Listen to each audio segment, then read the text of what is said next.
Okay, for real this time. We're here. We're in. Yes, we have actual people now. And the chat is chatting. Espen over on Discord, please don't start doing live streams every day. I'm struggling to keep up and I suffer from severe EP FOMO.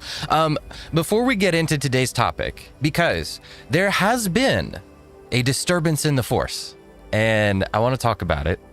But first, I want to address a particular genre of comment that I see on these live streams all the time, which is there'll be at least 3 or 4 people that'll say, "Ah, man, these live streams, I can't keep up with a 4-hour marathon. This is just too much. You need to break it up into clips." And that is a thing. Head over to EP Extra, and you can find clips from live streams there. Go subscribe. Push the algorithm for that so that it'll actually show up on your feed if you prefer to get this content that way. But for everybody that's here watching the live stream, thank you for joining us.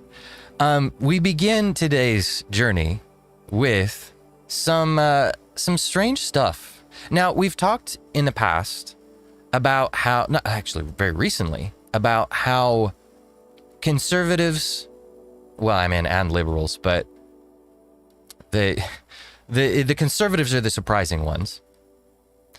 Tradcons cannot stop blaming young men for every bad outcome that's happening for everyone. They can't stop blaming them for falling birth rates, falling marriage rates, the decline of the West. And you would think the pro-masculinity Tradcons would have a bit more empathy for those younger guys. They would have a little bit more self-awareness to look at themselves as the older generations, oftentimes, who have raised those younger guys. But they have still resisted the idea that anyone other than the young guys are to blame for everything. But recently, there have been some cracks forming in that armor. I want to take you guys through that. The pull them up by your bootstraps team. They have been unwilling to acknowledge that women make decisions too, and that those decisions are not perfect. That women do have agency today. They have a lot of it. They have a lot of leverage. They have a lot of influence. Strong argument that they have more than most men do today. But they are typically unwilling to acknowledge that even though women make the most consequential decisions today, that also means women are responsible for the results we have.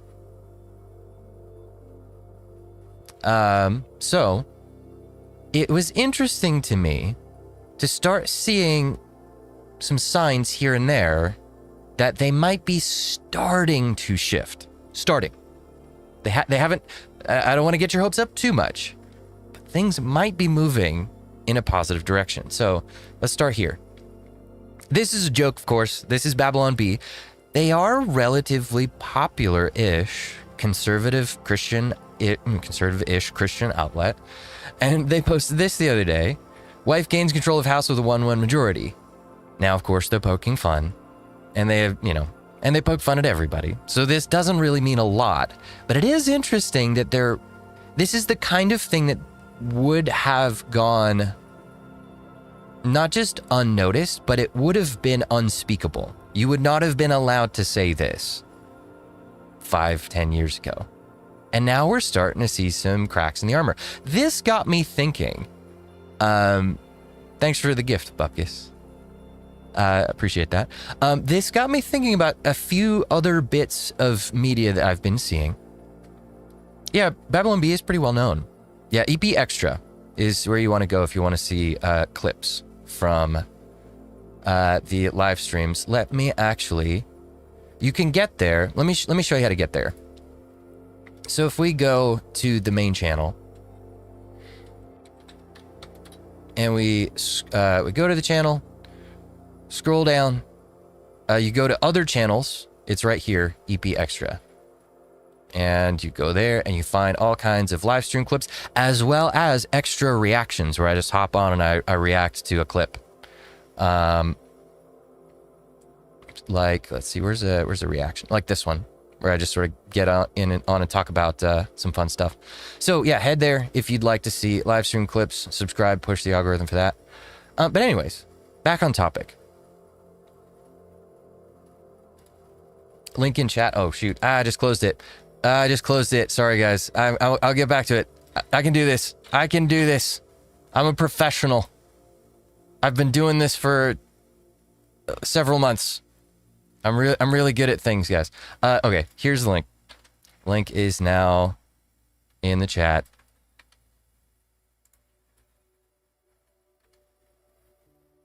So hit that up, subscribe.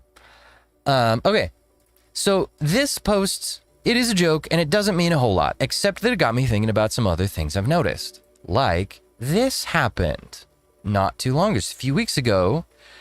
Mr. Andrew Wilson said that he got invited by TPUSA. Bretman, that would be quite a change in the TradCon thinking if true. TradCons have so far only blamed the young guys, so if cracks are forming, it's a step forward in the right direction. Exactly. Now, we don't know how far these cracks are rupturing. We don't know how far it's going. But if what we're seeing is true, then you're absolutely correct. Because what have we been saying for a while?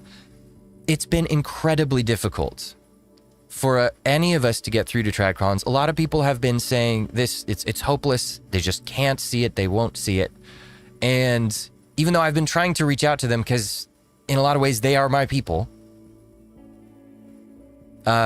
and I want to see them get this right.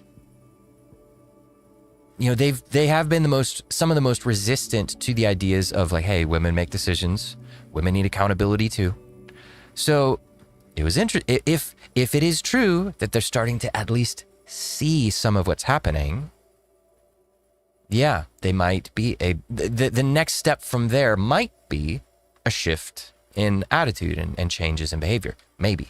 So we'll see if we think that that's possible by the time we get to the end of this. Let's see here. Hopefully TPSA is starting to regret hiring so many covert feminists if they're tapping into Andrew Wilson. Well, he does kind of get into that a little bit. hired me to go down and train its new crop of debaters. So that's what I did. Went over to their Capitol compound in Arizona. And I started training their debaters. Now, you see, I was not very thrilled. Not very thrilled.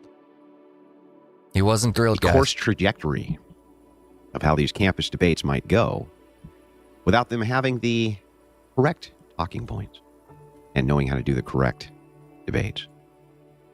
John Doyle was over there as well. Got to meet with him. Hadn't seen him in a long time.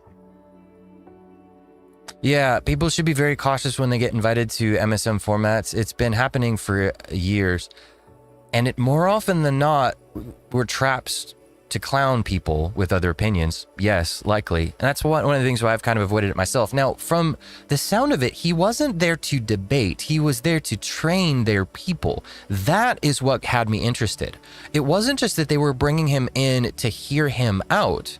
It was that they were bringing him behind the scenes to help train up their people.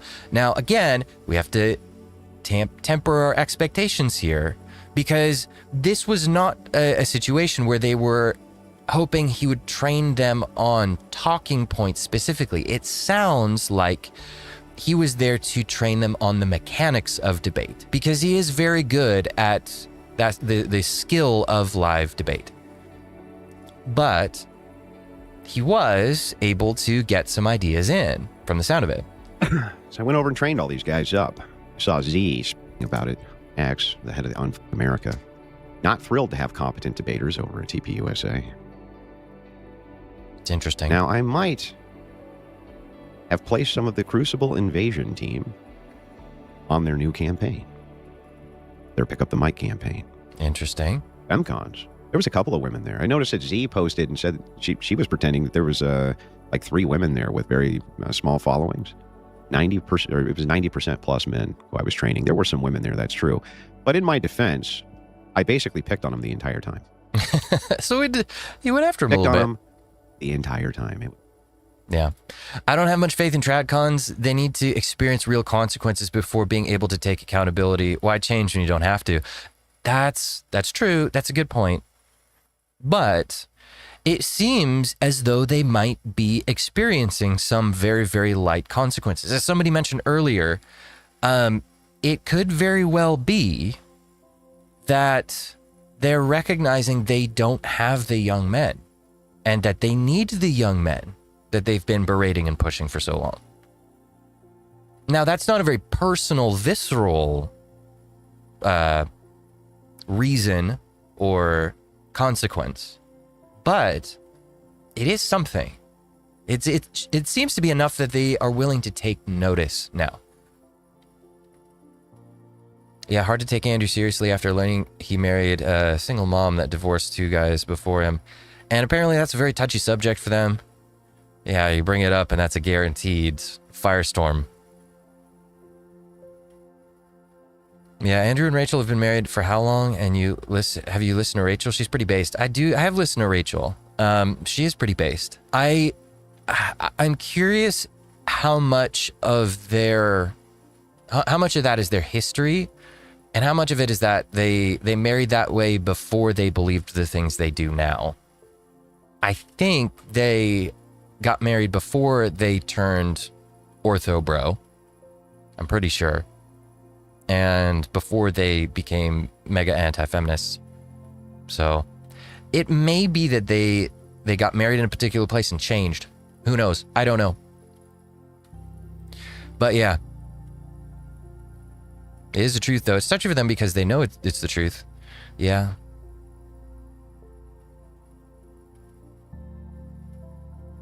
Yeah, if it's new, then it sounds like grifting to me. So are we worried then that this is just them trying to take advantage of the situation, and like they know where young men are at and they're kind of leveraging the situation to get guys in their favor? Espen sent me this on the Discord as well. Another one from Babylon B. Complementarian man, I can speak English. Complementarian man authoritatively delegates all decision-making to the wife. Isn't that kind of how it goes? Yeah. It's almost as if complementarianism isn't actual leadership. Yeah. But I thought this was interesting. TradCons in one picture. Yeah. Like-mindedness. Yes. Growing together would explain like-mindedness, though. Yeah. Could be it. Yeah, nothing traditional about mainstream. Yeah. Well, so let's see here. Yeah, I was encouraged to see this. That tells me that they're seeing something and they're reacting to something. They're recognizing that their current status quo isn't working, or it's not working well enough. Now they're going to have a hard time making major course corrections and changes when they have a woman as their CEO who is herself very much pro girl power Christian girl boss. Yeah. Yeah. YouTube as a platform has a majority male audience. I'm sure that YouTubers with 100K followers are fully aware of the fact and go where the wind is blowing. Yeah.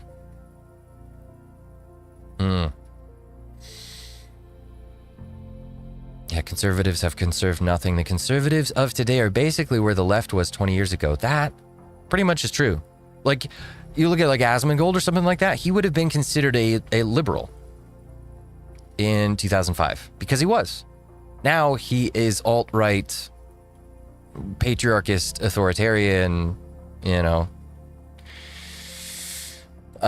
Germany in 1930s enthusiast, right? Yeah. But it's true. Now, another thing that went around the sphere recently was this article by Matt Walsh. Now, he wrote it a few years ago, which was interesting, but I've been seeing it pushed in ads for Daily Wire, which, sorry guys, that's not going to work. I'm not paying for Daily Wire. I don't care how many ads you send. I'm not paying for your TradCon excuses. The most effective way to destroy your husband, ruin your marriage, and encourage infidelity. Now, if the blurb about it in their ad for this was representative, basically it's disrespect. He's talking about wives disrespecting their husbands.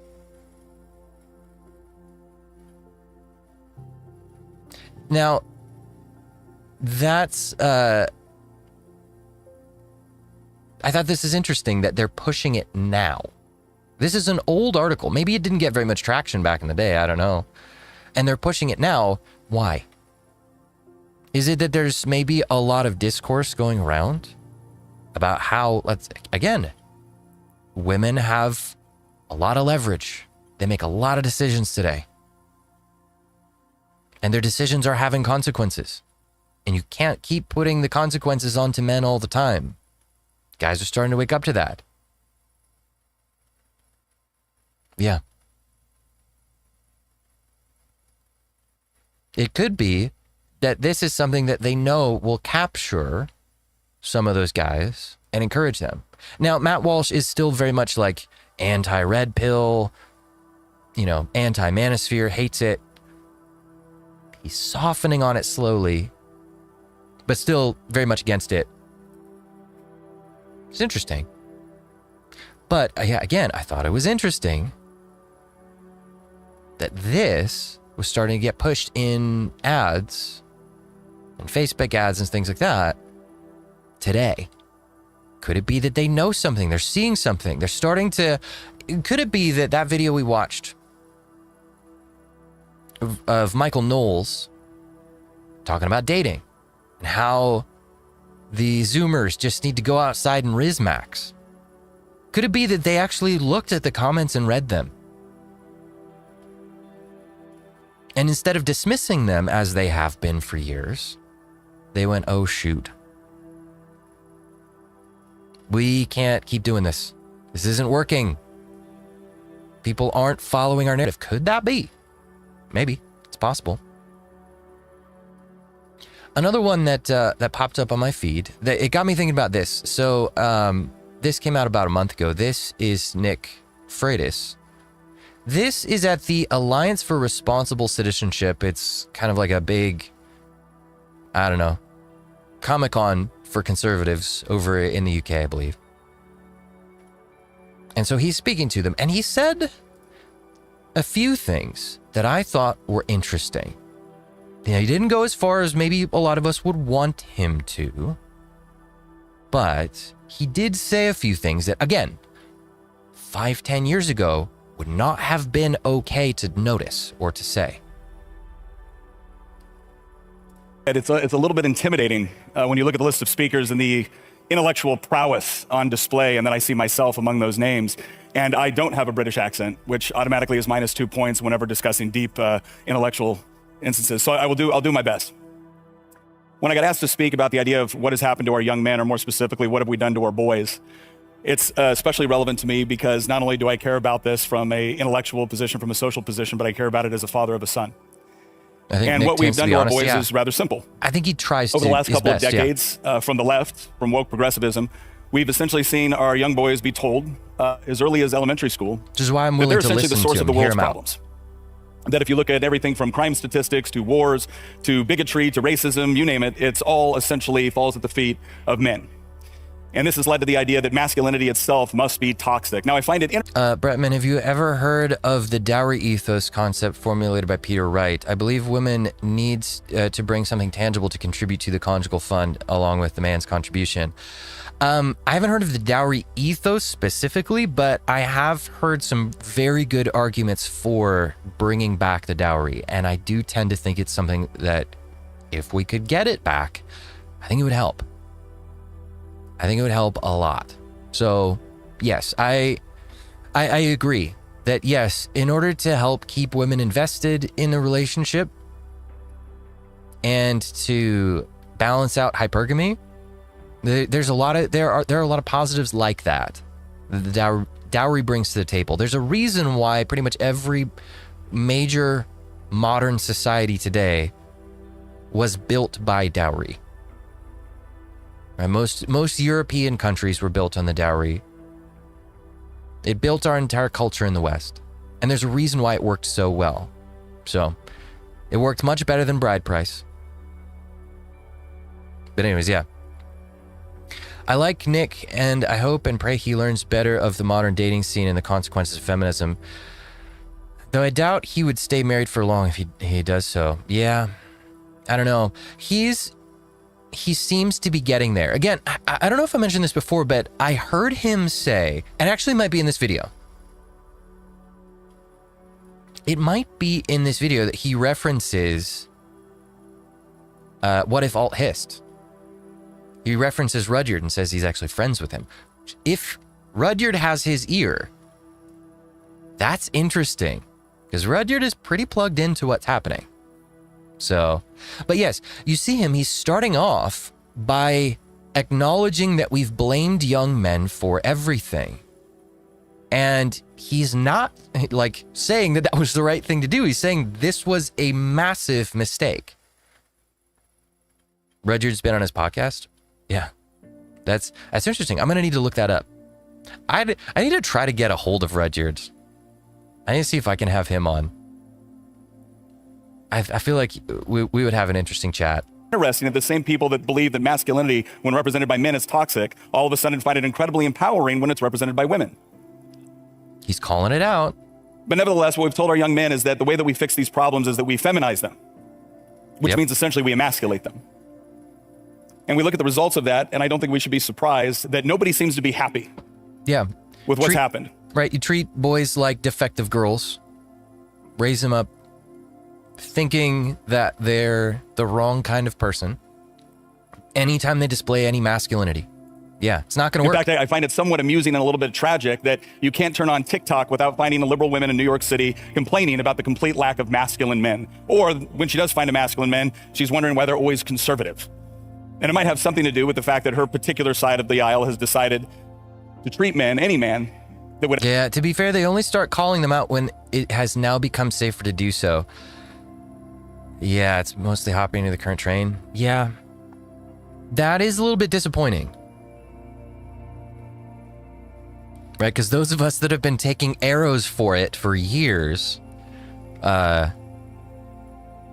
we had to live down in the trenches, and still do, because even now, even though it has gotten a little easier and they're starting to, they're not going full tilt.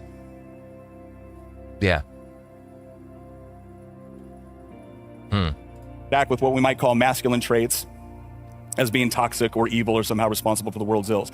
Now, if we actually wanted to have an honest conversation. Was the Daily Wire ad the only thing that was escaping the airlock? Not really. We'll get into a couple more things. I have a few more videos lined up. About the negative or positive manifestations of masculine and feminine traits. We could have done that. That would have been a worthwhile conversation. But let's be honest. When we look at woke progressivism, we understand something right off the bat. This wasn't about having an honest conversation about negative or positive manifestations of masculinity. This was about undermining and demoralizing the West. When I read Karl Marx, he's very obvious that he has a disdain for the traditional family. And the reason why I think this is directly related to the overwhelming or to the push to demoralize young men is because I know as a man, the two titles that mean the most to me outside of my faith is being a husband and being a father. And yet Marx did a pretty good job of convincing everyone. Yeah, Christian Haynes had to pull Nick to that direction. I need to get a hold of Christian Haynes. I need to try to find him. I couldn't find him last time I tried searching around for him. It's not super obvious. I need to see if I can get him on. Yeah. I think Nick is intellectually honest. I can have a conversation with someone like this in good faith. Yeah, exactly. I think he's a guy who engages with the topic in good faith. Now, like so many conservatives, he doesn't live it. He's not down in those trenches.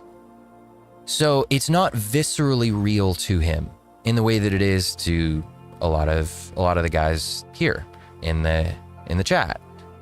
But he's smart and he's honest and he wants to find the truth. He's not nearly as emotionally captured as any of the other or white knight captured as a lot of the other guys that you'll come in contact with in his sphere. Nick is getting close to it, but not quite there yet. He will at least hear out the points and steelman arguments he disagrees with, and then address that argument rather than strawman one. And that's pretty much, yeah, that's progress. That is progress. It did not used to be like that. His daughter has tattoos. How much will he criticize? I don't know. That's not a great sign. I don't love tattoos. Don't love tattoos on women. It's not my favorite thing. It is kind of like a despoiling thing. He comes from a military culture, a hard culture, so it might not. It might be something that it just doesn't bother him in the way that it would bother someone like me. Because I interpret it as a different thing. I interpret it as women intentionally trying to punish men, and by removing the purity of their natural look.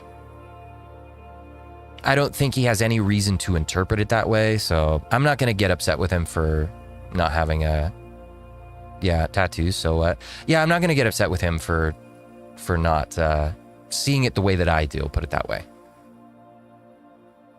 Why didn't you say that the other day when I asked you? Well, because it does depend. It's a case-by-case basis. I think in general, it's not my favorite thing.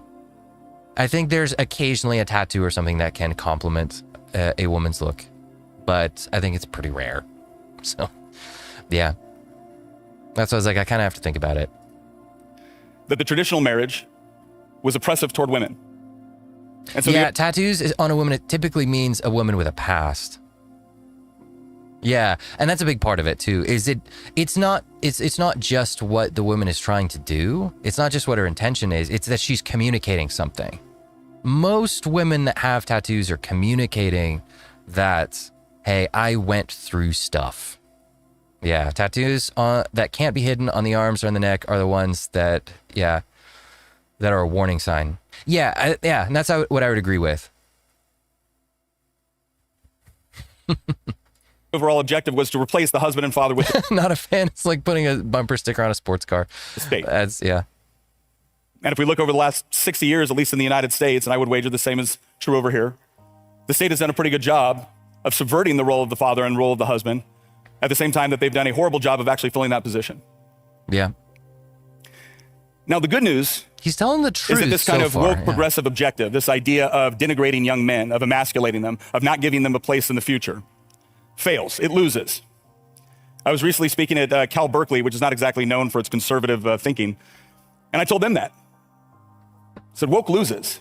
It has to lose. And the reason why it has to lose is because if you look at the whole of human history, you will never find an example of people seizing the means of production or overthrowing their current government or systems where the vanguard of the revolution is comprised of people who predominantly identify with their mental illnesses or sexual proclivities. Mm-hmm. You're going to denigrate young men? Good luck conquering anything. Good luck taking over anything. Whether you like it or not, young men are predominantly the people that build the buildings, that fight the fires, that police the streets, and fight the wars. Yep. Yeah, and he gets applause for that. So this is interesting. I think this is the reason why they're starting to acknowledge it a little bit more. I think that they are starting to realize they don't have the young men. And that if they if they join in the denigration of young men themselves, they will have nothing. They will build nothing. They will conquer nothing. They will defeat nothing. They will protect nothing.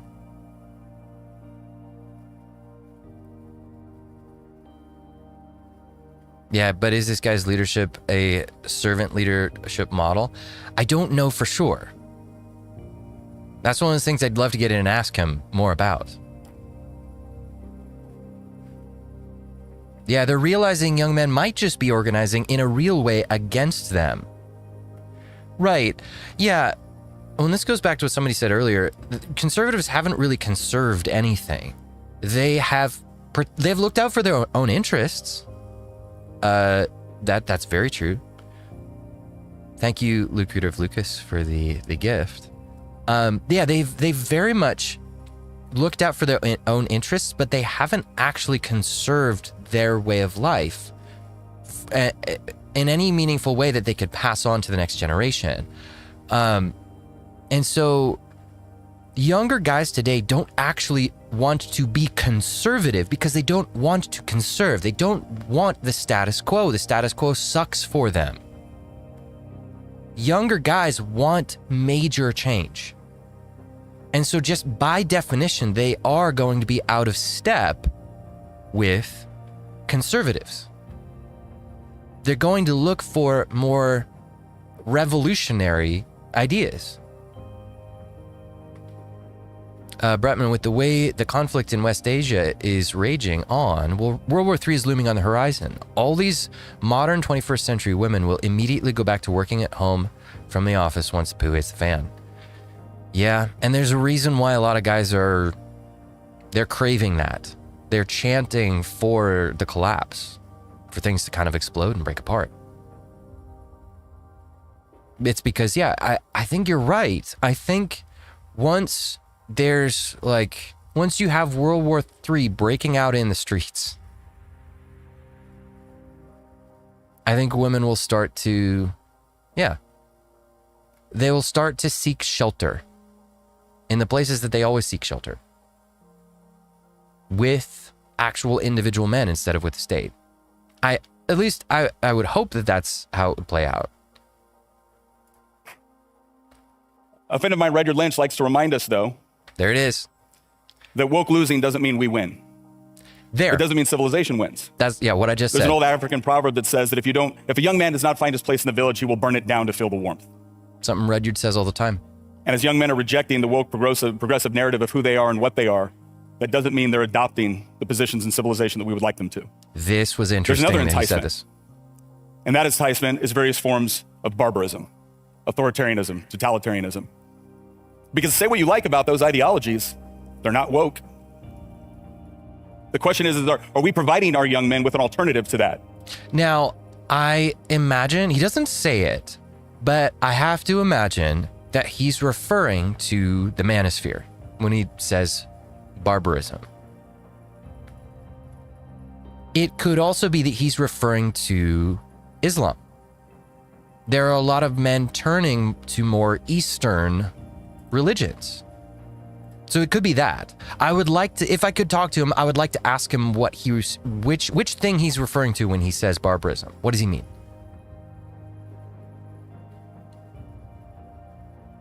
Because I think that'd be an interesting distinction to make.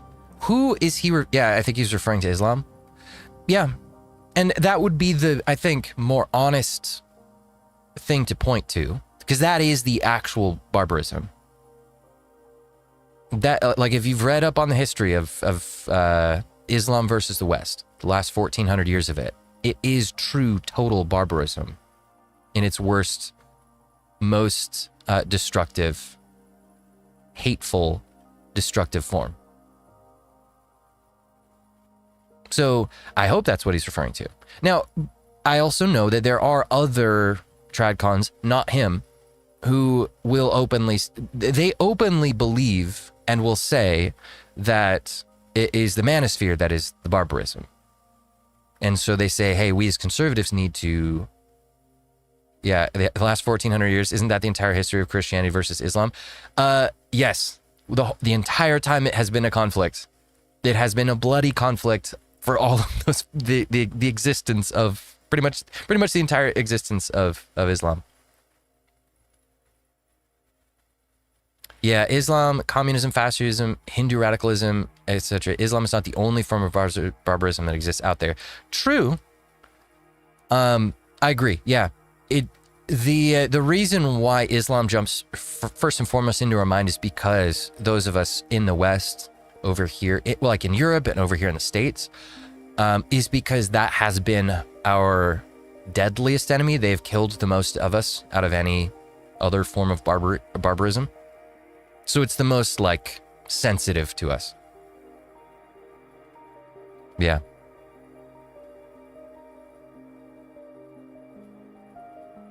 Yeah, Islam has the most effective justice system for other Muslims. That is an important caveat. What's happening in the UK doesn't happen in the UAE. That is true. Again, if you look back through the history of it, you have to be a part of their tribe in order for them to consider you a full human. So justice does not extend to you if you are like a demi or something like that. Yeah, it's not a coincidence that the most toxic manosphere influencers are Muslim. Yeah, not a coincidence at all. But yeah, so what he's rightly identifying the trend. He's rightly identifying and he's bringing it out. The truth is coming out. Hey, conservatives. Yes, young men are rejecting the idiocy of the left. Yes, they are. But that doesn't mean they're coming over to your side. Yes, they're rejecting secularism. That doesn't mean they're walking into church. There are other alternatives out there, other options. And if we keep pushing on them, keep pushing them away, guys are going to turn to those alternatives. Are we now defining ourselves exclusively by what our enemies are, or are we actually capable of putting forth a vision that they believe is worth fighting for? This has become all that more important to me, not simply because I believe in the West. Yeah, but they're also rejecting the leftism of the conservative movement. Yeah, exactly.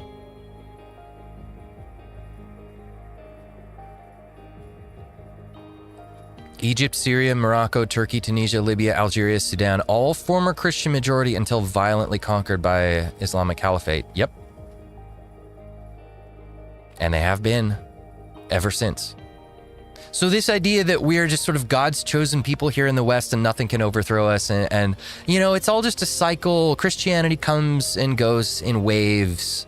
You know, the Mark Sayers theory, the disappearing, reappearing church thing. It's all just a cycle and it's all going to come back. Nope, not a guarantee. If you allow yourself to be overrun, conquered, it doesn't come back. Give it 1,000 years. It's a heck of a cycle. It's come important to me because now my son wears the uniform of his country.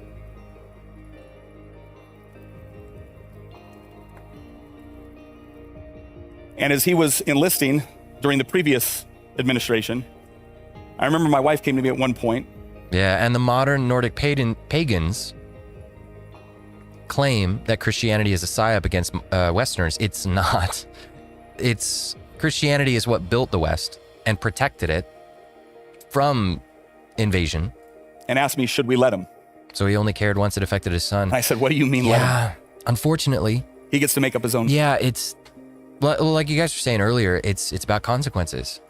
There has to be a real tangible consequence in your life for you to start caring. Yeah, they're still there. Yeah, there are still Arabic and Aramaic speaking Christians in the Middle East, even 1400 years after Islam. But they do have to pay the jizya, taxes. And whenever things go bad for the people of the East, they often take it out on the local Christian populations. And it's not a great life to live. They're seen as less than. One of their doctrines is what if you are allowed to if you're a Muslim, you're allowed to marry a Christian woman so long as you keep hatred for her in your heart. Yeah, so they're there, but it's not a great life. Mine. He has to follow the path that God has laid out for him. And oh, by the way, Part of the reason he chose this path is because we convinced him it was worth it. That's an enormous responsibility as a father that you don't really think about until after the fact. When I told the stories of being in uniform, being in combat, the camaraderie, the sense of appreciation and gratitude growing up in the country I did, what it represented for us, what it meant for us, how it was such an incredible departure from the rest of human history, and how it was worth defending. And then one day they wake up and they realize they believe you. They want it. They want a chance to be able to build onto that legacy, to be a part of it, to be worthy of it. Ladies and gentlemen, we're not going to convince the young men of the West to fight for a civilization that they feel is complicit in their own destruction. Yeah. Because right now they look at the civilization that we talk of and they think to themselves, it's either complicit in emasculating me or it was powerless to stop it. But when we give them a different vision, It's a great point. when we understand that we cannot divorce what has made the West special at a theological level, I don't fight for Western civilization. I fight for Christendom. Yeah. There it is. This is a huge issue. The conservative right isn't offering any alternatives to feminism, just a repackaging of it. I agree for the most part, yeah.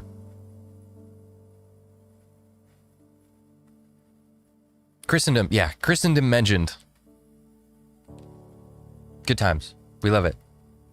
But, yeah. This is the... and that's where I was a little bit disappointed with this particular talk that he gave, because he goes a little bit farther. He gets into a little bit more. But he never really goes to the roots of feminism. And that's what you never see.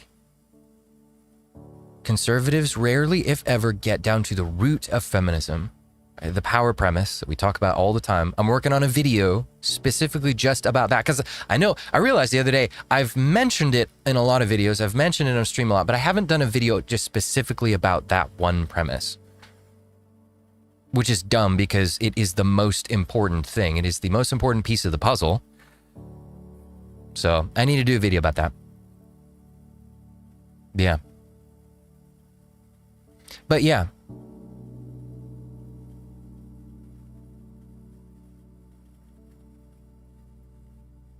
Anyone want to rebuild the Byzantine Empire with me? I'll show up for that. I want the West to once again recognize that there was a theological underpinning to everything that we believe. There's a reason why we have discussions about equity and equality and tolerance, when most of the world and most of world history didn't even consider these things as worth discussing. But if we forget that foundational component of our civilization, then we will lose it. Because I can tell you this, I don't know many people that die for secular humanism. Well, they kill for it. Out of the countless combat operations I went on, there was one in particular in 2008 in Iraq. And the reason why I remember it so vividly is because it was one of the few times I can remember thinking to myself, That's a great quote. We're going extinct, and the right tells us to be polite about it. Yeah. It's like our biggest crime is that we're rude. We're mean. We say mean things about the ladies sometimes.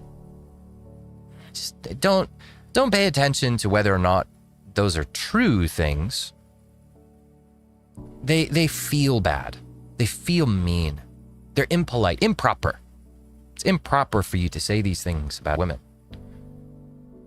It's improper for you to point out how women treat men today. It's unchivalrous of you to say that women need accountability. Yeah, we're being mean. It's like, no, we're facing an extinction level event. Now is not the time for politeness. I would rather be seen as rude and mean instead of not standing on the truth. Yeah, same.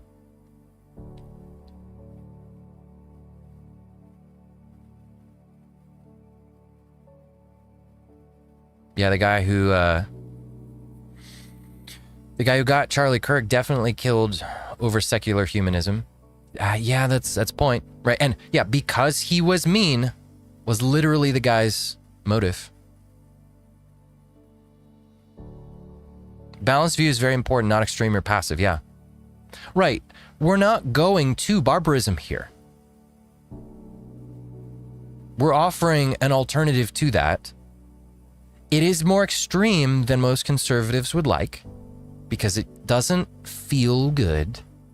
It doesn't let you,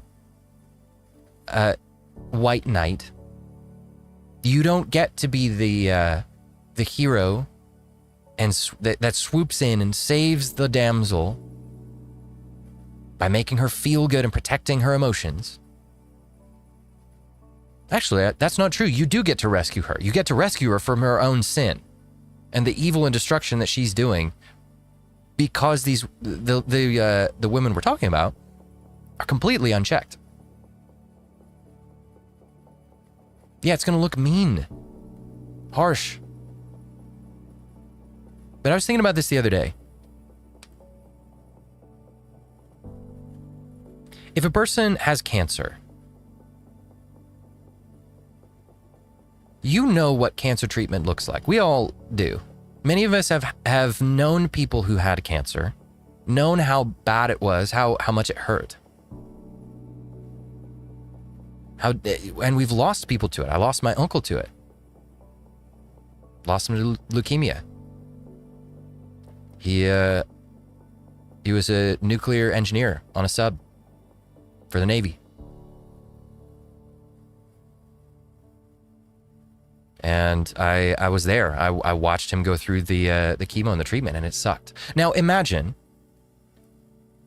for a second,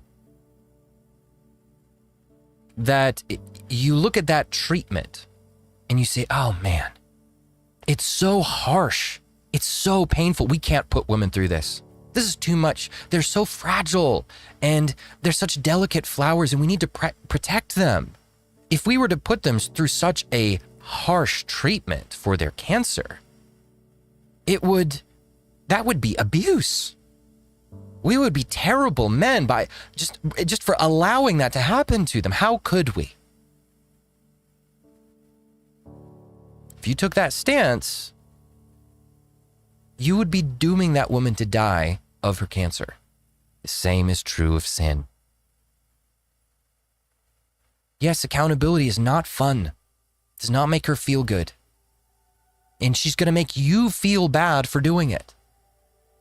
There's going to be times, she's going to say it's mean. But her sin is a cancer. That cancer's killing the entire West right now, because we've let that cancer go untreated for decades. And if you care about those women at all, you want to be the actual hero that swoops in to save them, it's time to start administering some treatments. Not with barbarism and brutalism, but with stern truth. Speak the truth in love, seeking the best for them. Unlike the femisphere, our goal is not to make the opposite sex suffer just because we hate them. That's what those women want to do to men. That's not our goal. Our goal is to seek the best for them, to seek their healing, to seek their repentance, because that is the only way for any of this to get fixed. But yes, it's gonna be mean sometimes, at least from their perspective. Are we strong enough to push through that and administer the treatment? I missed a super chat here. I'm surprised that's your stance with women and tattoos. I see it as a form of self-mutilation from a destructive form of lack of self-esteem. I also agree about the right. Many wonders if, the National Socialists were right. Yeah, many do wonder about that. I don't know if, I think there were a lot of things that they were wrong about. That's all I'll say. But yeah, as far as tattoos, I do tend to see it as something that's like, I tend to view it through the lens of motivation. So, I don't have as harsh a stance as some other guys do. I think the motivation matters quite a bit.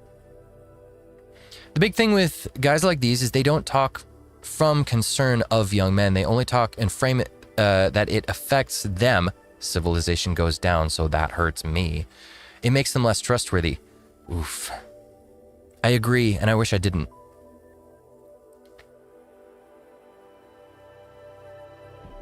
Yeah. It makes them, yeah, because that reminds me of a story told by, I think it was Henry Cloud or John Townsend, one of the two. It was in one of their books. They're Christian counselors.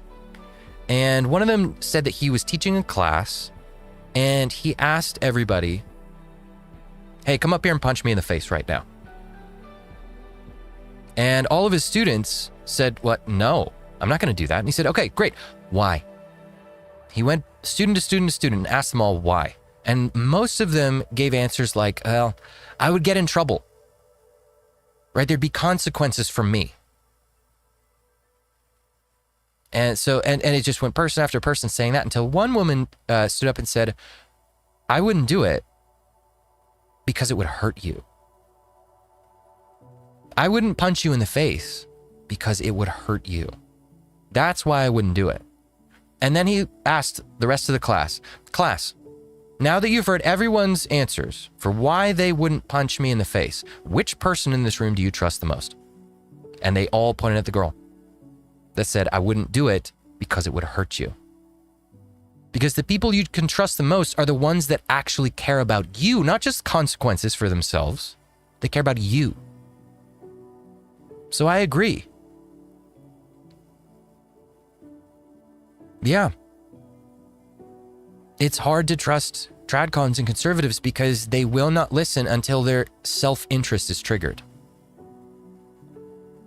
They don't have a great track record for that. Now, granted, that's everybody. Everybody is acting out of self-interest to some degree or another. But it is certainly not what we are called to as Christians. We are called to consider others more important than ourselves. We are called to look out to the interests of others, not just our own. I believe that's in Philippians. Or 1 Peter, it's one of those two.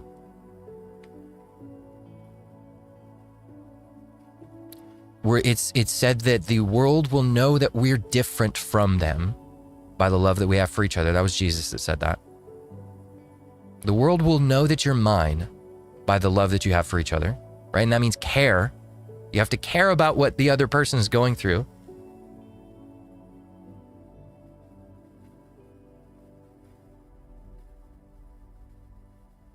Yeah.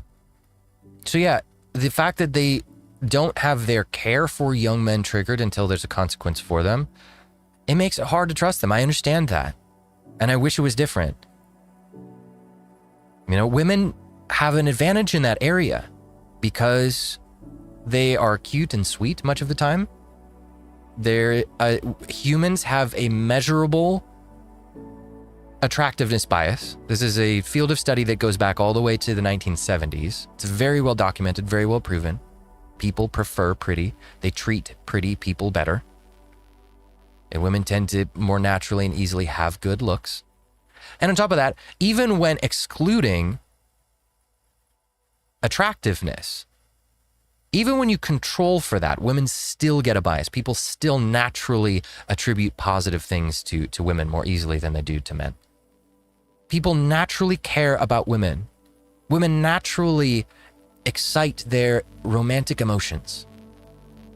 People naturally want to nurture and protect what is cute and sweet and pretty. So women have an advantage over men in that area. They get cared about just because they exist. In order to care about men without any self-interest, pushing people, the only way is Christ. The only way is for that person to genuinely be shown by God that they need to look out for that other person, for that man. We're not seeing a ton of that, right? Because it's not natural. It is the opposite of natural for us. An ugly woman is usually trusted more than even an attractive man. Yeah, that's measurable. That is true. Yeah, even attractive men have lost the halo effect because they're automatically thought to be douchebags in some way. But you'll notice the guys still try anyway. They're still looks maxing and trying to get the pretty privilege. And what else are they going to do? How else are they going to get people to care about them? Right? Because conservatives aren't, they're not stepping up to show any care for young men until they have some other incentive, like one of their own sons is going through it. It starts to become real in their lives. What else are they going to do?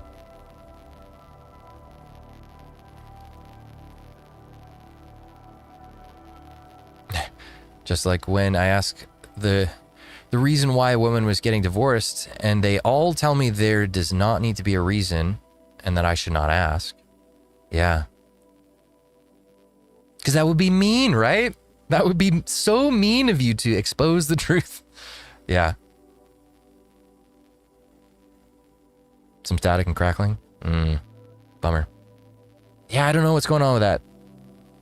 I'm going to have to do some more diag. Figure out what's happening. Getting nothing but static.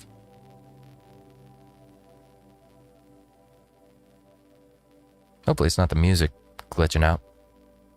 Decision I'm about to make is going to get me killed.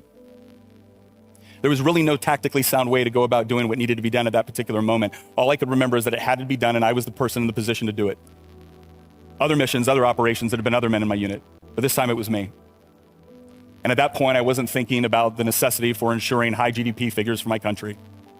In fact, truth be told, yeah, they didn't care about me on principle. Now they want me to care about them on principle. No. Call the bear to defend the West? Yeah. I think that's the kind of sentiment that guys like Nick are starting to notice.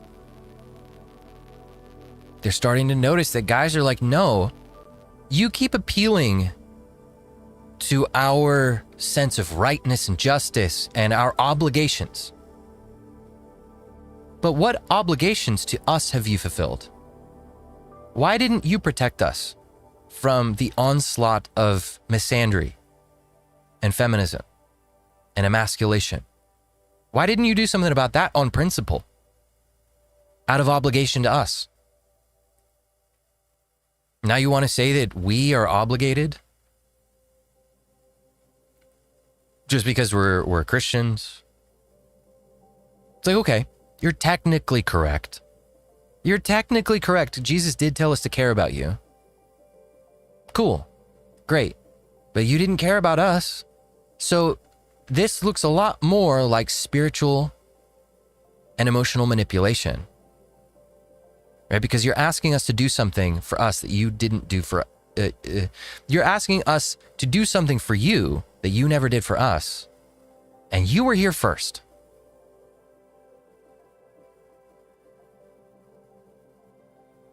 So, should we give in to that? Or should we set some boundaries and say, hey, maybe no, you need to experience some consequences? I don't know. Now that, I think if we go full in that direction, that could end up being bad for us as well. Because again, we're all in this ship together, and if it sinks, we all go down together, unfortunately. Totally unbiased. We need to put more emphasis on the Old Testament and what God reveals about himself there. Yeah. It's not like God isn't the God of the Old Testament. It's not like that's not a part of who he is. Yeah, I think that does need to be a bit more of the equation.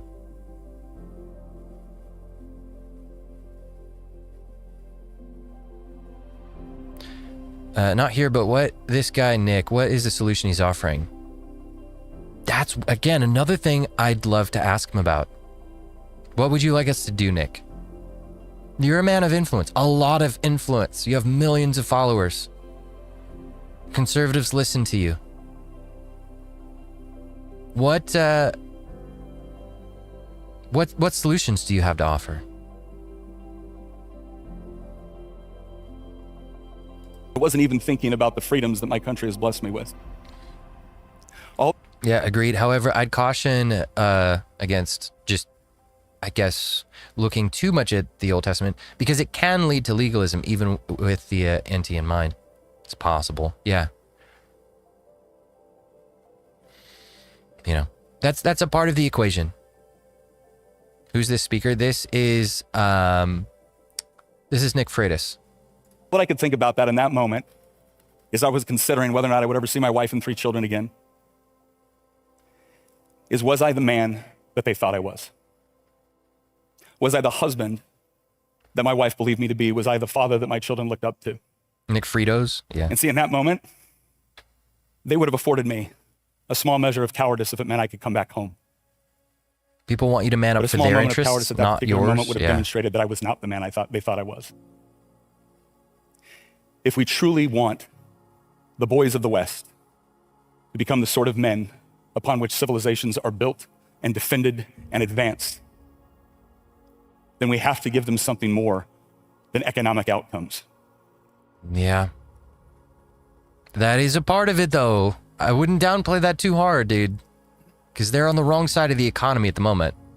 I have convinced my son that the United States, that the West, that his family, that his faith, that his legacy is worth fighting for. Which means my obligation for the rest of my life is to prove him right. And I believe that we have a unique and special opportunity to do right now because young men are listening. Dr. Jordan Pepperson. They know that what they've been sold is wrong. One of the things I am so grateful for from Charlie Kirk is the fact that when he was murdered, there were so many young men that were showing up on social media saying, I'm going to church for the first time. I bought a Bible for the first time. Yeah, how long did that swing last, But the question I will ask all of you is when those young men walk into those churches, what will they find? Okay, that is the thing question. That brought me back to my faith was not an excellent argument. It was meeting other men that I knew I could count on in a fight. Yeah. And young men know that they're headed toward a fight. Yep. They are looking for other men to believe in. They are looking for faith. They are looking for family. And if we can provide that, if we can provide a structure where those things can thrive, then they will understand that they are not only building upon a legacy, but they have an opportunity to add something to it that is uniquely theirs. And if we want the West to survive, that's what it's going to take. So let's be the example that they can follow for that. Let's let the arguments that we make not just be in the speeches that we provide, but in the way that we live our lives so that there can be no denying that we have something there that is special and worth fighting for so that one day I can stand before my God and hear, well done, good and faithful service. But I can also stand before the friends that I lost overseas and let them know that we still live in a country and a part of the world that was worthy of their sacrifice. Thank you. Yeah. He laid it on him. Now, he didn't go to the roots of it. Okay, I didn't see this. They must have multiple, they must have multiple titles for this because I didn't see this. They must be A-being titles. What caused the rise of the manosphere? So when he's talking about barbarism, based on this title, if he picked the title or helped influence that, then he probably wasn't referring to Islam specifically. He was referring to the manosphere. That is what he meant by barbarism. So he assumes that I am a barbarian, maybe. Which is a little bit concerning. Did you see the debate of Pearl and Michael Knowles? Pearl completely cooked him. What's funny is I did see some of it. I saw a bunch of it. And I don't know. A lot of my TradCon friends thought that Michael cooked her.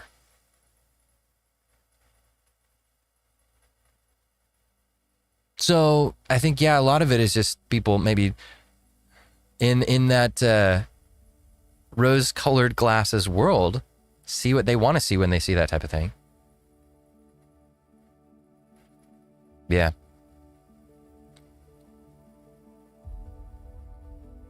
Matthew the Barbarian, yes. Yeah. Let's cut the crap and get to brass tacks. They still don't care and will offer nothing. They just want to prop you up to keep you working. They don't care about us as people, just what we can produce. I would very much like for that to not be true. I wish it wasn't. Yeah, the church is supposed to be a hospital for sinners, yeah. But is it? Is it actually a place where, you know, guys can find support? Is it that place that Nick is saying it needs to be? Because I think he said as much as he could. I don't know if he sees more than he said there, if he believes that the problem runs deeper. I don't know for sure. I think he gets bits and pieces of it. If he's got Rudyard in his ear, he's probably at least heard of it. But even if he does know more, I don't think he could have said any more than he did there without them turning on him. So the reason I thought this was interesting is because, yeah, again, it's just, he's saying stuff that would not have been welcome 5 years ago. You would have gotten booed off the stage for that speech. Oh, what, you're saying that us tradcons, we're not the ones getting every single thing right now? What? How dare you? Yeah. Been thinking about this for a while. Would physically getting together for fellowship if we're local be something of interest to form real brotherhood? I would encourage any of you guys, like if you're in the Discord server and you discover that there are other guys you're talking to who are in your area close by, I 100% would encourage you guys to meet up for fellowship. Right, talking about the word, talking about theology, because I know there's a lot of theological discussions and that kind of thing happening on the server. But man, if you guys can do that in person, actually form some serious brotherhood, that would be top tier.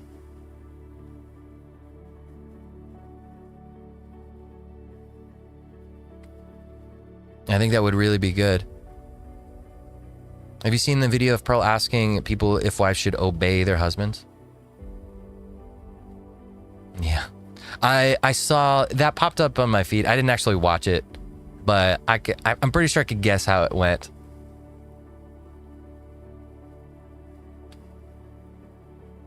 Yeah. Feminism has destroyed worship now. Well, yeah, but then, again, if you guys can meet up in person, just do it yourselves. Get around that whole problem. I would love to use the Discord as a way to facilitate that. So yeah, I don't know. There's a few hundred of you guys in there. If any of you guys are in close proximity to each other, let's find out. I wonder if there's a bot we can add. Somebody needs to look up. Is there a clanker we can add to the Discord that can figure out where people are located and give us a heat map? See if we can link people up that way. Nick is a very graceful mental gymnast.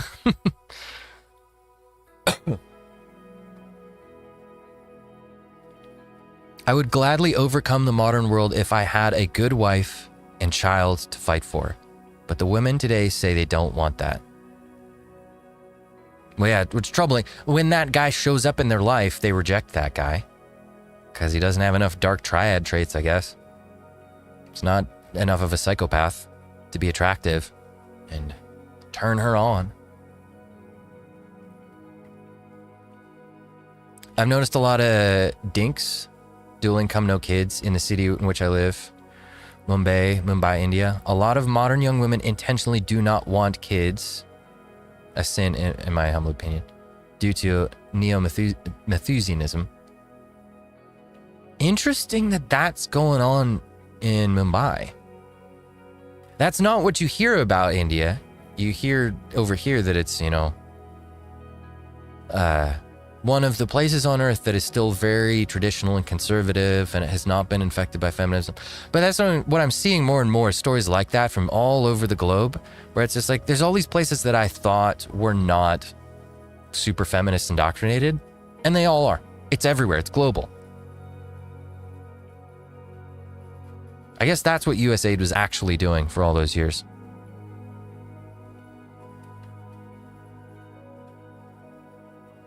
Yeah, antinatalism is rampant among modern young women.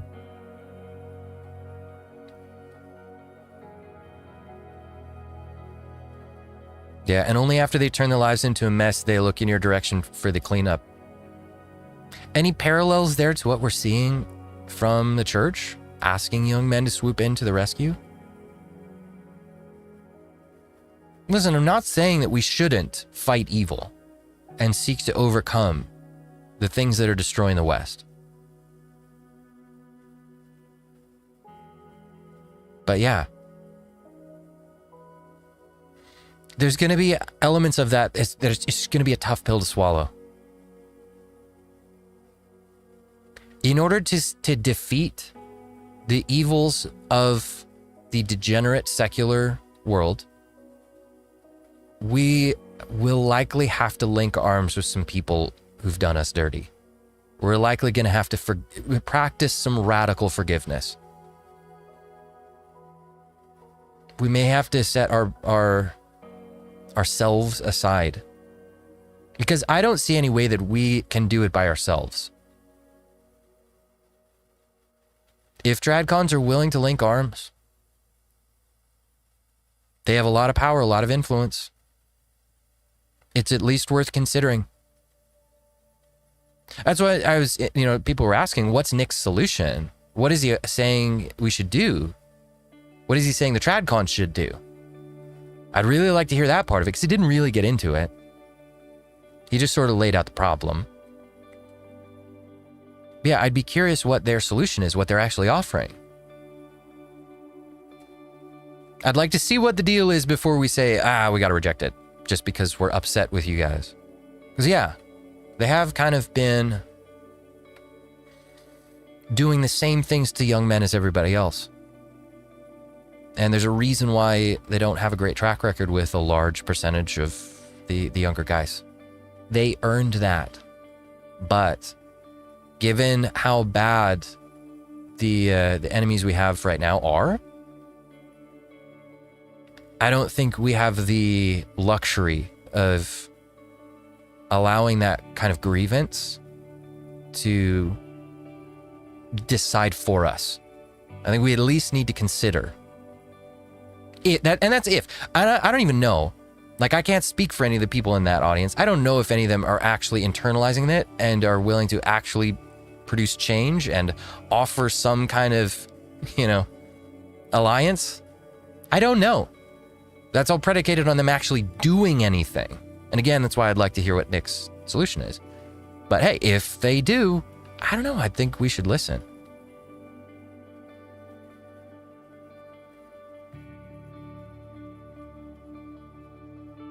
I made a Z-Maps that might work for HMU after stream. We'll see if we can plug that in. Is that a reliable clanker? Z-Maps? I don't know.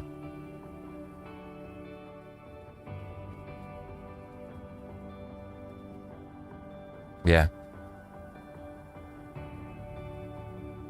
They have no solutions because they're still trying to diagnose the problem within their worldview. Yeah, and it's incredibly difficult for them to do that. But that's why I'm encouraged to see this trend, the move in this direction, because what it shows is that their worldview is cracking. They're struggling to maintain it.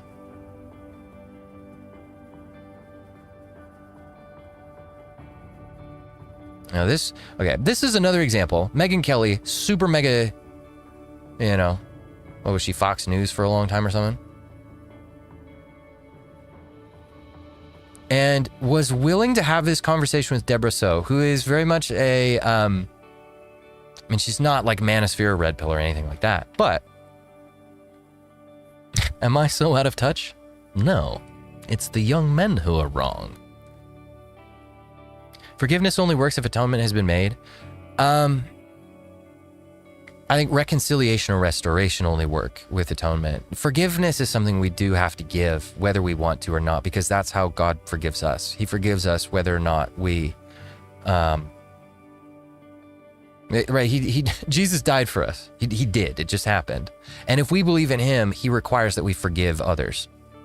Now, he doesn't require that we trust, and that's going to be the difficult part. That I don't have a good answer for yet. That's why I need to see where they actually land. They need to land their plane quickly because they're running out of time on this particular issue. They need to land their plane fast and figure out what their position is on young men and young women and what kind of truce they're going to offer to the younger guys, the single guys. Because that's going to determine whether or not they can be trusted as leaders. So I need to hear it. I need to see it. And they're running out of time for that. Thanks for the eagle.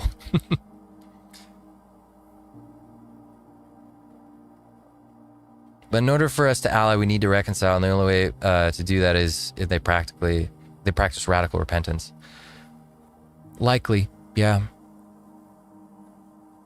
I mean, rules kind of go out the window in wartime. I think if things start to get really desperate and get really like viscerally bad for us, I think we might start to reevaluate that. The same way as like the British Empire reevaluated its stance on the Soviet Union when the Germans came rolling into town. Now, they didn't stay allied afterwards. That will be the interesting part. And again, don't hear me say like, hey, we're totally going to trust them forever, regardless of what, you know, what they do to reconcile. If they would like a like permanent, like, hey, we're getting the band back together, we're staying out on tour kind of reconciliation, that requires radical repentance.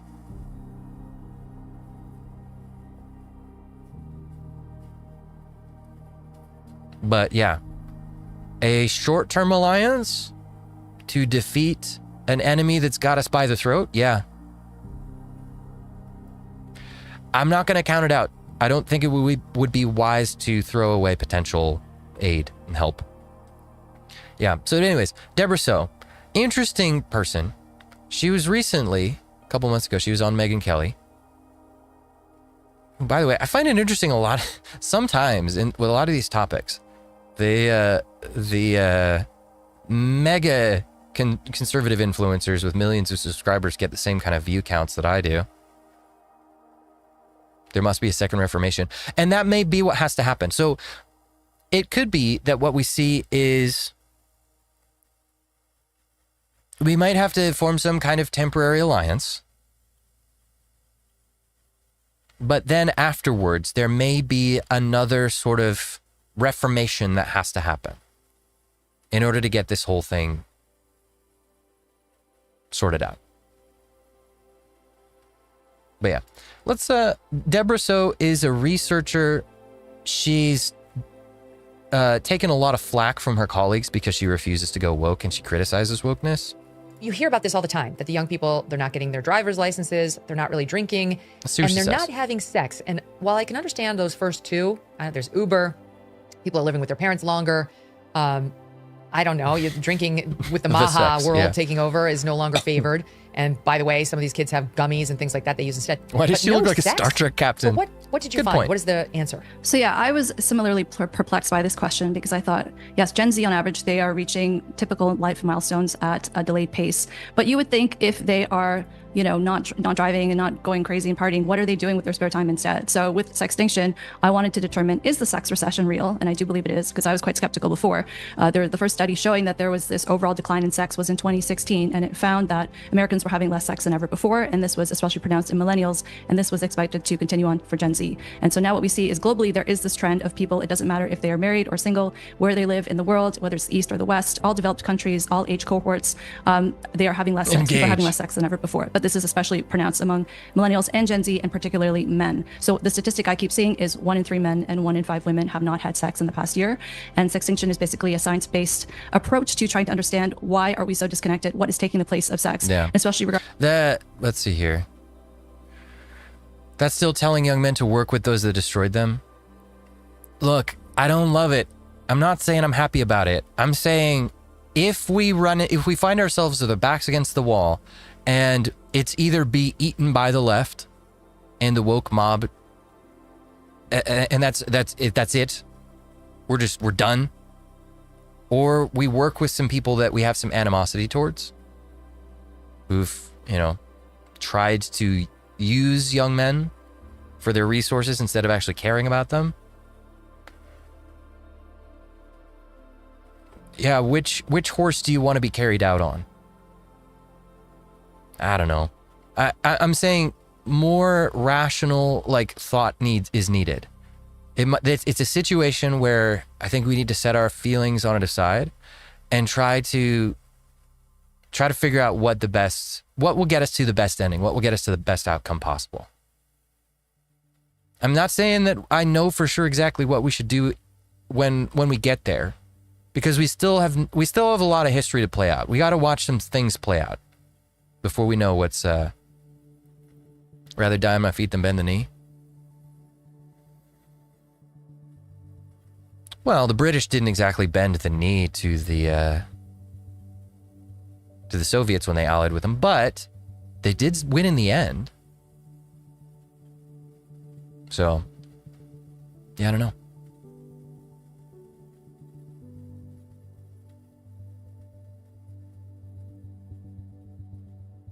Yep, we are men. Emotions aren't meaningless, but we must control them for the long-term outcome. We have to think long-term, yeah.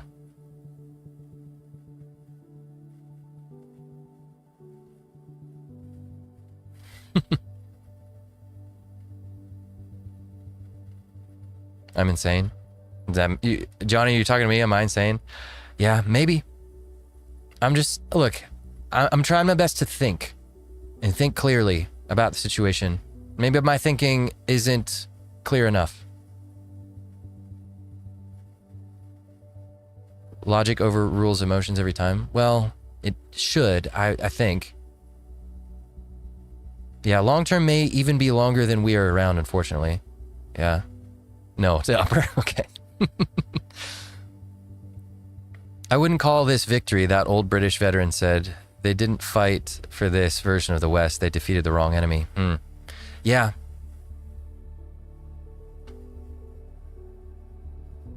Or, guys, I have an idea. How about we flip it around? How about, instead of acting like the dejected little stepchildren that have to go appealing to mommy and daddy for their money, we recognize that, yeah, if we're the young men and they need us, we are the ones that have the resource they want. And instead of waiting for them to offer terms, how about we gather together and offer them terms? Now, yeah, step one is prepare, gain influence, and fellowship. Yeah, as if on cue. Exactly. What if, instead of waiting around for them to offer the terms, what if we offer the terms to them and say, hey, you want to defeat the left? Here's the kind of repentance it's going to take. Here's the radical reconciliation that you're going to have to engage in. We're happy that you're ready to start acknowledging how far behind we are and how much there is, right? How much red there is in your ledger when it comes to our position. Because you were either complicit or you were powerless to stop it. Now, there's a couple options Nick didn't offer there. Either you had the power and you just didn't care, right? You allowed it. Maybe you actively participated and helped it to happen by allowing feminism into the doors of your churches.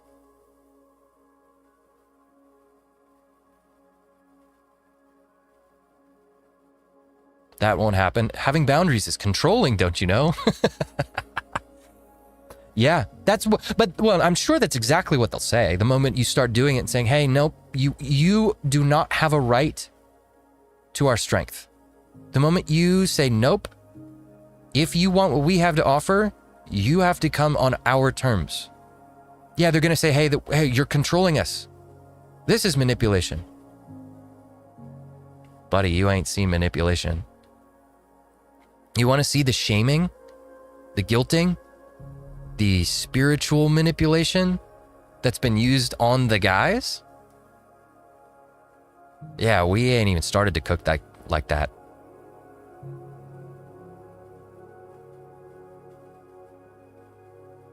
Raise a pint if a girl has called you controlling. Yeah, well, in this case, I guess raise a pint if a tradcon has called you controlling.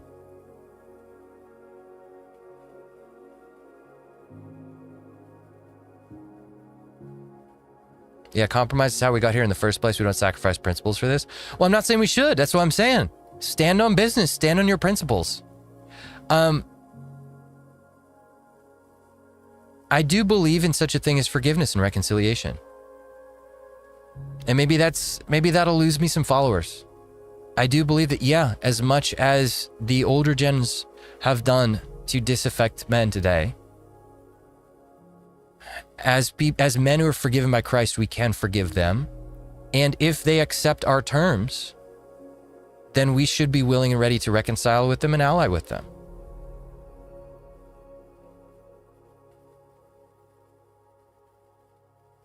Can demand their surrender or go to culture war.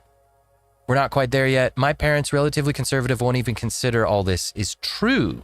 My father in particular pushes for me to be the white knight. Yeah. Right. That's what I'm saying. I don't think we're there yet. I don't think we're at the point where you can push for terms or do any of that. But I'm saying, I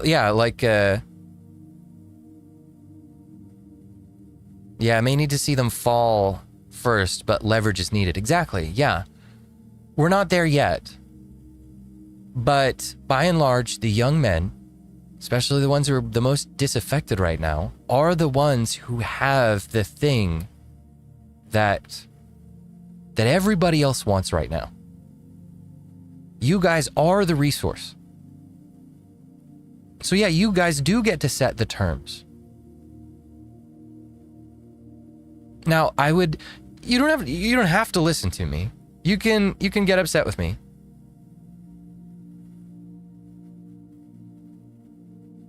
Yeah, like I said, that's where I disagree. By doing so, all it tells them is where the line is that they can abuse young men is.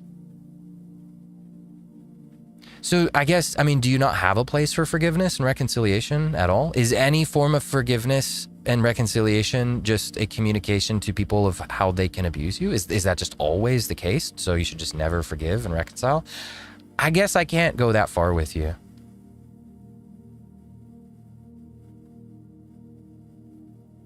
Yeah, the forgiveness only works if they admit they're doing wrong to young men and offer alternatives first. Yeah. That's what I'm saying. I don't think we're there yet. Bretman, yes, I agree.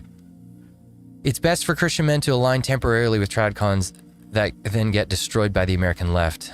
Deals can be cut later. Or reformation can happen later. Yeah. Mike Paw's game is undefeated, though. Yeah, you're right.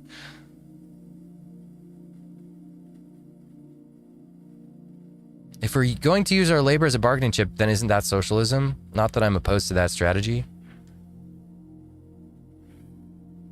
I don't think so. Every group out there deals in leverage through coalitions. Every single one of them. Conservatives are a coalition that leverages their influence by banding together. I don't think that automatically makes them socialist. Bullshark, you still have to watch what they do and not necessarily listen to what they say, even if correct. What has actually changed in their behavior? Repentance demands that to change. Yeah. Yeah. Right, and that's exactly what, again, I really would like to see some of what guys like Nick have to say about what they're going to do, what changes they're offering. I want to see what the behavioral changes are going to look like, and not just talk about it. I want to see them do it. How are you going to back men up? How are you going to treat them better? How are you going to give to them instead of expecting from them? How are you going to make those shifts? How are you going to stop favoring the women over them? Right? Show me what that's going to look like.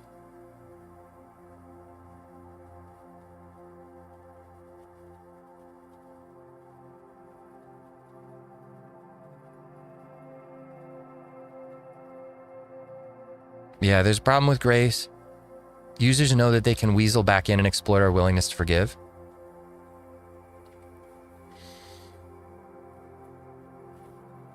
Yeah.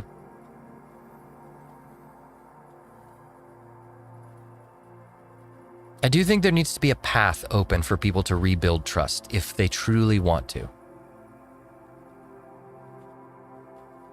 I think you do need to maintain boundaries and keep your guard up. I'm not saying that you immediately just fully trust everybody. Not at all. Right, best example, Nala. Yeah.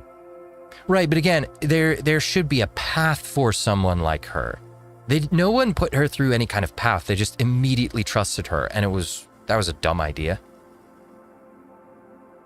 But I think there needs to be a long/difficult process and path for people who've wronged you to rebuild and regain trust.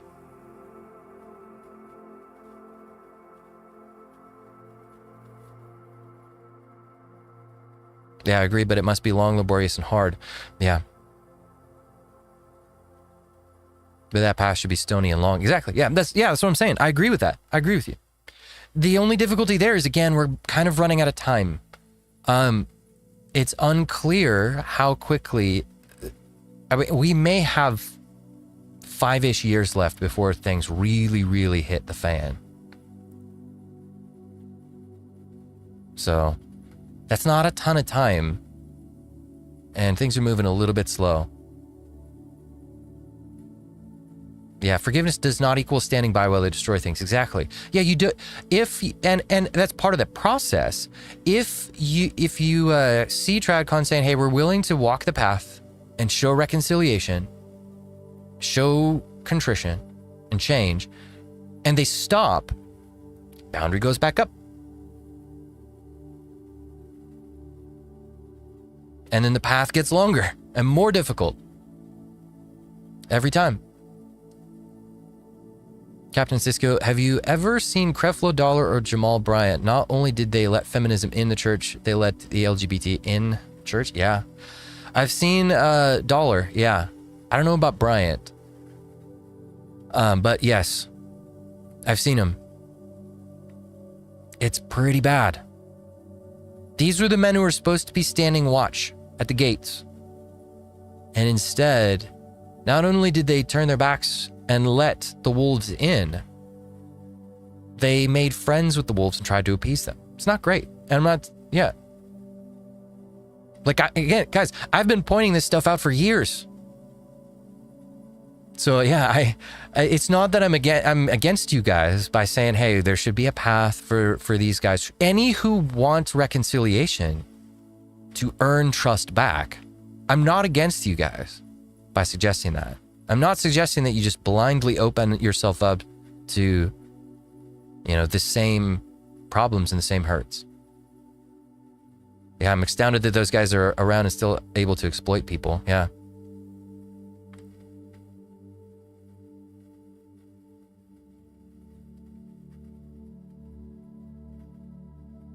Yeah, concessions while keeping a healthy distrust is different from full-fledged fraternity. We only might need some mutual agreements on what needs to be done, not fraternity. Yeah, and again, I think there is a difference there. I think there will be people who struggle to see any difference there. Right? To many, they will see it as all one and the same.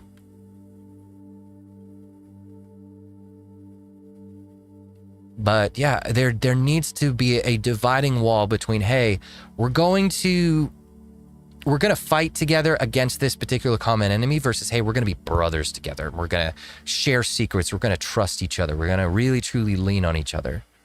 There's a difference there. Please pray for me. I had a job interview and I really need the job. I lost my job to a false accusation by a woman. Woof. Yeah. Yeah, guys. Give some prayers for this guy.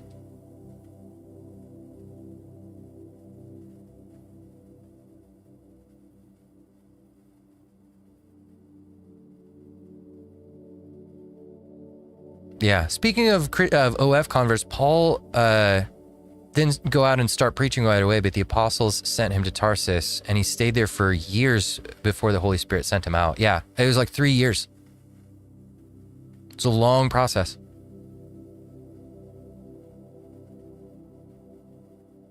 Not just Christian forgiveness for forgiveness' sake. We can agree on that. Yeah, that's what I mean.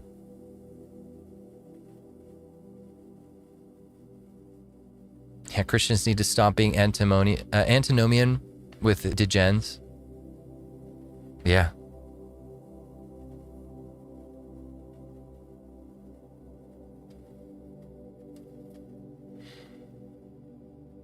Hence trust but verify. Yeah.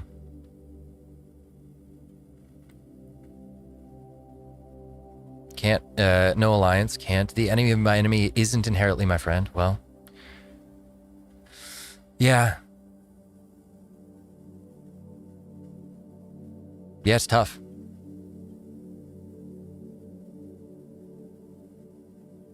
Okay, well then the question is what's the battle plan then? How do we defeat the left without allies?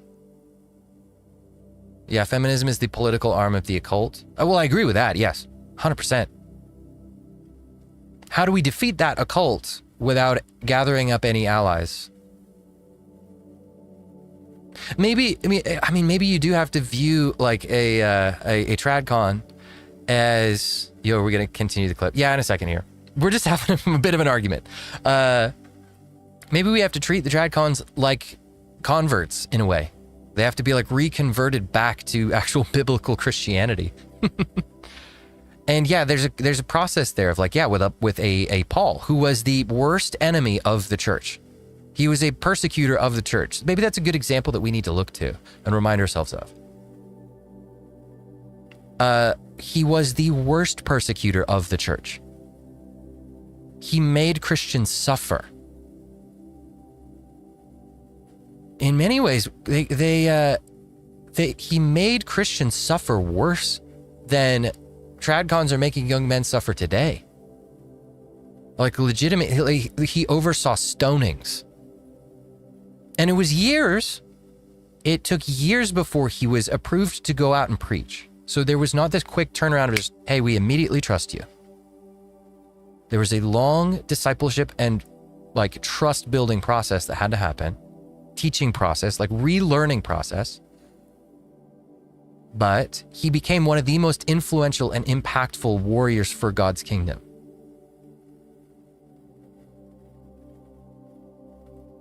Yeah, we must influence them in such a way to preclude their influence over us. Yeah, agreed. Yeah, don't lose your leverage. Don't hand it over to them. Always trust but verify.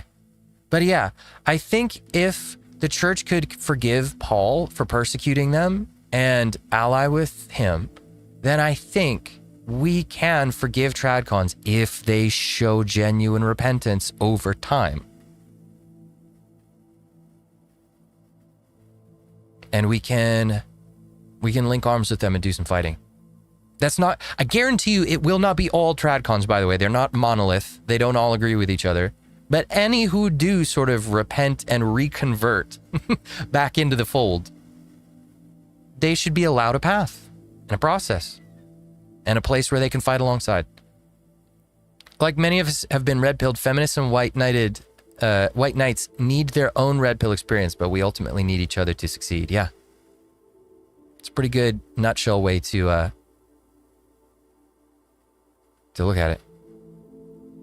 Look up Megyn Kelly's personal relationship history and ask yourself, would you trust her as far as you could throw her? I don't trust Megyn Kelly at all, but a lot of conservatives do. So let's get back to the clip. What we know nowadays with screens and smartphones, I wrote the book as a guide for parents to help them understand what to anticipate in terms of child development, how to avoid making the same mistakes potentially as we made with smartphones and social media. But I would say whether you're married or single or dating or not interested in any of the above, you'll get something out of the book because I wrote it from that perspective. I do think this. Anyway, yeah, so far it's just an ad for the book, but let's see here. It's hard for tradcons to take the red pill because the blue pill is working for them and it has worked for them, and the blue pill is tastier. Yeah. Something that affects everybody, even married people. Yeah, what greater weapon is there than to turn an enemy to your cause? That's what Paul was. Maybe. I'm not saying we can, and I'm not saying it will happen. I'm not saying they will ever reach the point where we can fully trust them. But I think there should be a path. That would be the most devastating thing for the enemy if we could get to a place where we could trust them again, legitimately. Well, I know you write about one of the problems because it seems to be multifaceted, the answer. And one of the problems is that as women's financial means rise, so do their demands of their partners.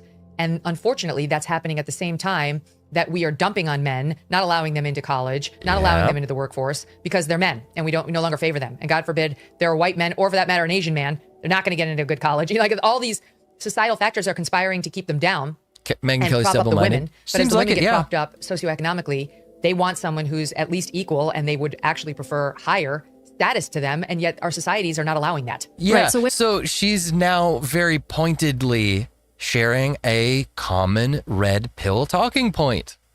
And she's not like denigrating it and talking about how horrible it is and how untrue it is. Yeah, she's double-minded. Yeah, because again, exactly, this is not the kind of thing you would have seen someone like her saying a few years ago. It's almost as if they got caught with their hand in the cookie jar, and the truth is getting out. They can't keep fighting against the reality of how women behave and what they choose, what they gravitate towards. They have to at least acknowledge it. They have to at least acknowledge that what is happening is happening. I think they're starting to realize that without that, they're losing credibility. Women are hypergamous. This means that they prefer partners who are at the same. Blonde woman on TV tells me things I like. I trust her. Me trust her. Boomers watching this crap. Yeah, Megyn Kelly's probably just grifting and cannot be trusted. Insert vid, though. Interesting vid, though. Yeah. Level of success as they are, or who are more successful than they are. So this is, of course, doesn't speak to all women, but just on average and evolutionarily speaking, this makes sense in terms of why women prefer someone who has status and resources to provide for them and potential children. So what we have in education, funny how the in blame is always workforce society. Are who makes far, up society? Excelling That's their the question. male peers. And I think female success is a wonderful thing. I think female ambition is wonderful. But as you said, if we are at the same time. This is what you always see whenever this topic comes up. As soon as people acknowledge the math, they acknowledge the math problem, they immediately say, well, now we can't actually do anything to change the math. We can't do anything to change the situation because we like it. We need it. We need women to be in those positions. We need women to have the same earthly success as men. But, it's this pesky math. It's really doing everybody dirty right now. Whatever shall we do? Their own hands tying their own hands behind their back. I'm intentionally suppressing male success through initiatives like diversity, having quotas that really favor women and minorities instead of over merit, and in some cases explicitly punishing men. As many of my former academic colleagues will tell me, they will sometimes experience say job postings that explicitly say they are not hiring for men, especially in the sciences. There are, again, lots of programs, mentorship, opportunities. Yeah, you weren't allowed to talk about this a few years ago. Early stage researchers that are female, explicitly, no such thing for men. If you tried to advertise specifically for men, I think that they would get shot down in 2 seconds. So there's this bias there. Yeah. And so when you... Yeah. Nala should have ideally gone the route of Saint Mary of Egypt. She lived in 6th century Egypt after repenting. Lived as a celibate ascetic life after that. Yeah, a few people have brought that up. And to me, I agree. That needs to be the path. That needs to be the default. And look, if you're a former OF girl and you spend years living that kind of ascetic, celibate life, seeking God quietly out of the limelight, because sex and money aren't the only things those girls are after when they get online. Attention is a big part of it too. Right? Set the attention aside for a while and seek God earnestly for a few years, at least. Then come back into the dating arena. Then re-engage, maybe, a little bit. Although, I don't even know if that's with the public sphere. I don't even know if that's super necessary. Add those two things together, what happens is there's a smaller number of men whom women find attractive and whom they wish to date. But the thing is, men don't care as much about a partner's financial success or resources. So these highly successful men basically get their pick of women in terms of no matter how successful a woman is, all women are fighting for this smaller pool of men. And the other men who are less successful are basically shut out of the mating market. You write about the 3 6s rule, which many women may inherently have. So interesting. Yeah, they bring it up and they just say how it is. No solutions. They acknowledge it. They are finally starting to acknowledge that it is true. That things that the manosphere has been saying are true. She said the quiet part out loud.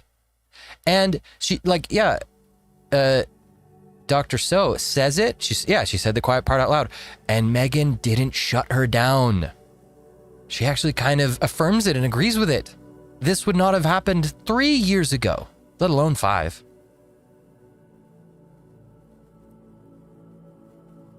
That women are waking up now because, one, other women are making calling out poor behavior trendy. they're experiencing consequences from men. Yeah.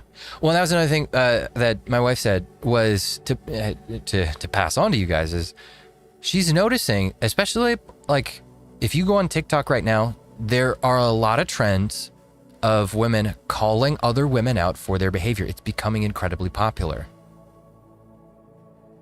It's not actually waking up though. Well, I think for a lot of women, they knew the whole time. Yeah. It's just they're admitting what's happening. But you're right. It's only, oh, this hurts me. How can I get it to hurt me less? I think that might be part of it. Yeah. I think that's a part of it. But I think the reason why I see this as somewhat hopeful is because once the truth escapes the airlock, you start having to contend with it. The tactic that they've been using for a long time is just to deny, pretend that it's not real, pretend that none of this stuff is happening. And you can't have the discussions about what's happening if people won't acknowledge what's happening. People will not contend with it if they don't see it, if they're not willing to see it. Once the truth escapes the airlock, then you start having to meet that reality starts meeting up with your brain, right? You start having to contend with it logically. You start having to consider it. And sure, especially at first, you'll see cope, like what Dr. So is saying, of just like, well, we don't want anything to change, really, except for these, we don't want to take anything away from women, except for maybe some of this DEI unfairness. Let's make a few small changes here and there. But yeah, this math is really bad, right? But once they start acknowledging the truth, then they have no choice but to come up with some way to deal with it. Now, it won't be, we're years down the line of dealing with these realities, so we've arrived at some conclusions that are farther along, and they're not going to be there. They don't really want to. Yeah, they say they say the truth, but aren't genuine in their words or what needs to be done. That's what corrupts it. Well, that's what I'm saying is they don't even say what needs to be done. Look, they just pointed it out and said nothing, really, except for maybe get rid of a few DEI standards. That was it. And then they just moved on. But my hope is that once they start getting the truth out there, then they start having to logically contend with it. They have no choice. They have to start thinking in terms of, yeah, Deborah So is a product of that environment. Yeah. That's why she's going to cope. But you'll have a few people here or there who are actually thinking. And once they become, put it this way, there are a lot of people today who are blue-pilled simply because they haven't heard. I've run into people, I've had conversations with people where they didn't actually need to have the red pilling experience to become aware of what's happening. They just needed to be told. Once I told them about it and explained it to them, their own logic started to, the gears in their own logical brains started to turn, and they started to see the outcomes and the necessities. They started to see it. Yeah. It's a 12-step program. At least the denial is starting to break down. Exactly. That's why I'm not saying that that we've won. We're there. Mission accomplished. Pack up the aircraft carriers and head home. Not even close. We're on like maybe step 2 out of 12. But at least the denial is starting to break. It's starting to crumble. That's a good sign. But winds up being an impossibility for virtually all women. Can you speak to that? Right. So the 3 6s refers to basically top tier male specimen in terms of dating. So a man, from this perspective, a man needs to be truly start over 6 feet tall, have an annual income of over 6 figures. It won't happen unless I'm not sure if I can say, I'll say down below, guys, on your show, a penis that is over 6 inches in length. So if you, as a woman, pursue a man who does not meet these criteria, it's considered settling from this perspective.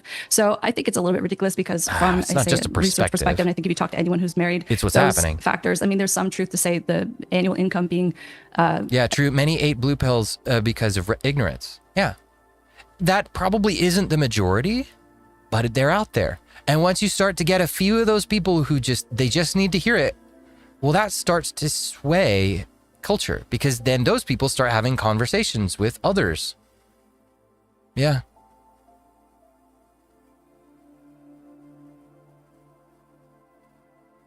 Enough that he can support you and your growing family, say, or wanting a partner who's taller because he can potentially protect you and offer physical safety. But, you know, in terms of penis length, penis girth is actually a greater predictor of sexual satisfaction. Woof. So other factors like personality, comment, What is penis growth? Girth.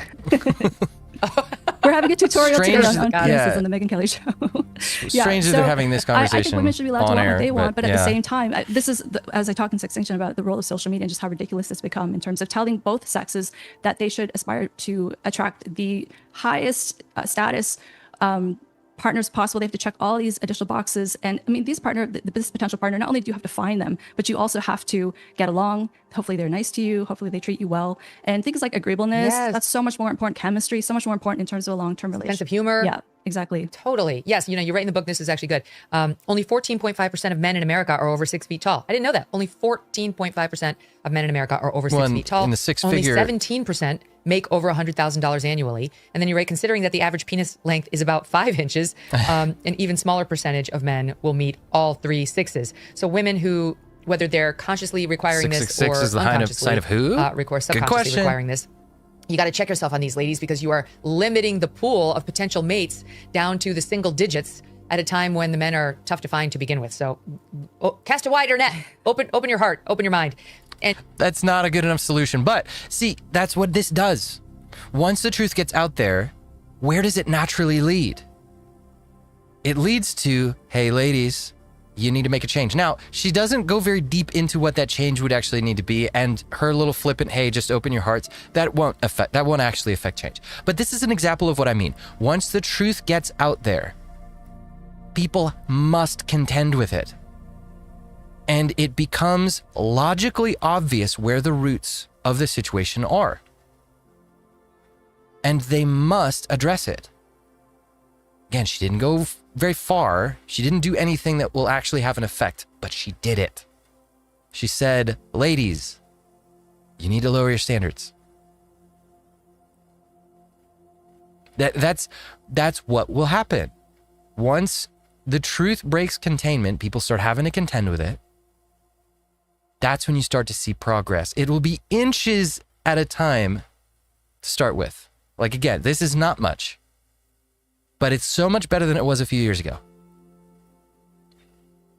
And the more people contend with it, the more they keep running into the reality, well, the farther that reality will force them to go. When they realize, yeah, it's not just as simple as telling the women to change their attitude and change what they want. There's other things influencing what they want, like social media, inflating their standards and their pride. Maybe we should deal with that. Dating apps, inflating their perception of what they have access to. Maybe we should deal with that. Right? Feminism, and telling these women to go to the university and become that girl boss. And that further inflates her standards and what she wants. Maybe we should deal with that. Right? So they're not going to go to all of those places right away. But it leads there. Yeah, so this is the literal give an inch and they will take a mile. Kind of. Wait, are you guys talking about the inches thing? Oh, no. Anyways, I thought that was interesting. She shows up on Bill Maher, actually, and says kind of a similar thing there. So, why aren't people fucking like they used to? The wild thing, too, is not just are people not having sex, but they take pride in it. And they're saying, like, women are saying, we don't need men, we're fine on our own. And men are saying, the sex robots are coming, we have our AI girlfriends, so we don't need women either. And so they're actually taking this like a point of pride instead of saying, there's something really wrong going on here and we need to fix this problem. Yeah, it's true, the snowball, and it keeps getting stuck, but it does keep growing. Yeah. It's what commies and Satanists did to influence and subvert us starting in the 40s or earlier. Yeah. Well, yeah. 1850s. Yeah. They started very slow and they got the ball rolling. It just takes a win, right? They subverted truth very slowly, inch by inch. Now maybe that's what we got to do. Bring the truth back, inch at a time. Yeah, what absurd conversation is this? Very few young men earn 6 figures annually. Very few, yes. Unless young women want to be sugar babies or marry much older men. Well, that is what they're doing. What is it, like 60-something% of women are in a relationship and only 30% of younger men are, right? For men and women under 30. Because, yeah, the ladies are sharing the rich guys and they're dating older guys.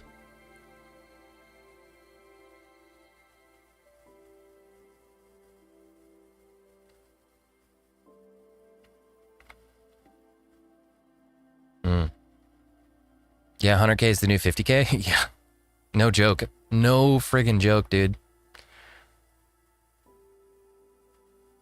I don't want to be mean, but so seems so robotic. Maybe the robot is more human than her. I don't know. Well, that's just, she's a researcher. She's a scientist. That's kind of the culture she comes from.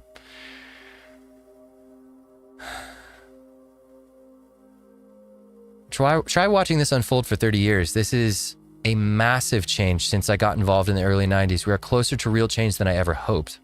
That's, yeah. Well, and it's encouraging to hear that a little bit from a longer perspective. Because for a lot of us, a lot of younger guys or guys that are more recent to the party like myself, we've only ever seen things be one way. And we haven't really seen any motion that we could track because we haven't seen enough.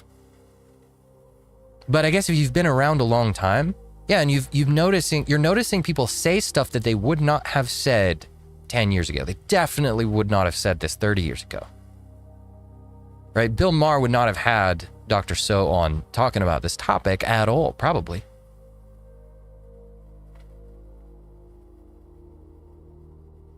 Yeah. So we're moving. I don't know if he talks to her. They come to kind of the same realization. He's a bit more graphic and chudly about it. So I don't know what we need to watch that. But yeah. This, we'll do this one. This is a video that I saw Pearl react to this one. And I know a lot of y'all don't like Brett Cooper very much. She claims to be trad and is not trad, which is frustrating. But just getting here, what's the airlock? Well, so that's what I call the information airlock. So if you are a blue pill tradcon, Brett Cooper. Yeah, exactly. Brett Cooper. I know. Yeah, Brett isn't trad at all. You're right, she's not. But it was interesting to hear this take from her. And it was interesting. Again, I'm just trying to illustrate. I'm not saying that I like her, everything she says. I'm not endorsing her. I definitely don't agree with her whole strategy on claiming to be trad and not actually being it. Don't love that. But I'm just trying to give examples to show how even a lot of the people that we wouldn't expect are starting to acknowledge the truth. Even if they don't take it to all of its logical conclusions, they are starting to see they're seeing the start point. Apparently she's waking up. Press X to doubt. Yeah. I see them as just grifting with the market changes. And they might be. I wouldn't be surprised. The reason why I see it as good news is their grift will get the truth out there to people. And again, like I said, it will force people to contend with it. Yeah, they see their numbers fall, so they change the messaging. Yeah. But yeah, as that happens, but that means that it's working to a degree because we're voting with our viewership and we're telling them, hey, no, we're not going to watch you. We're not going to watch you if you're going to be, if you're going to enforce conservative feminism on us, we're not going to watch. And they responded to it. Now, they may just be trying to keep a grift going. Maybe. That's entirely possible. Probable for many of them. Right? They're just chasing the views wherever they go. But as they do that, whether they want to or not, they will get the information out there, right? And that's what I'm concerned with. I'm interested that the information is starting to get out there. People are starting to see it.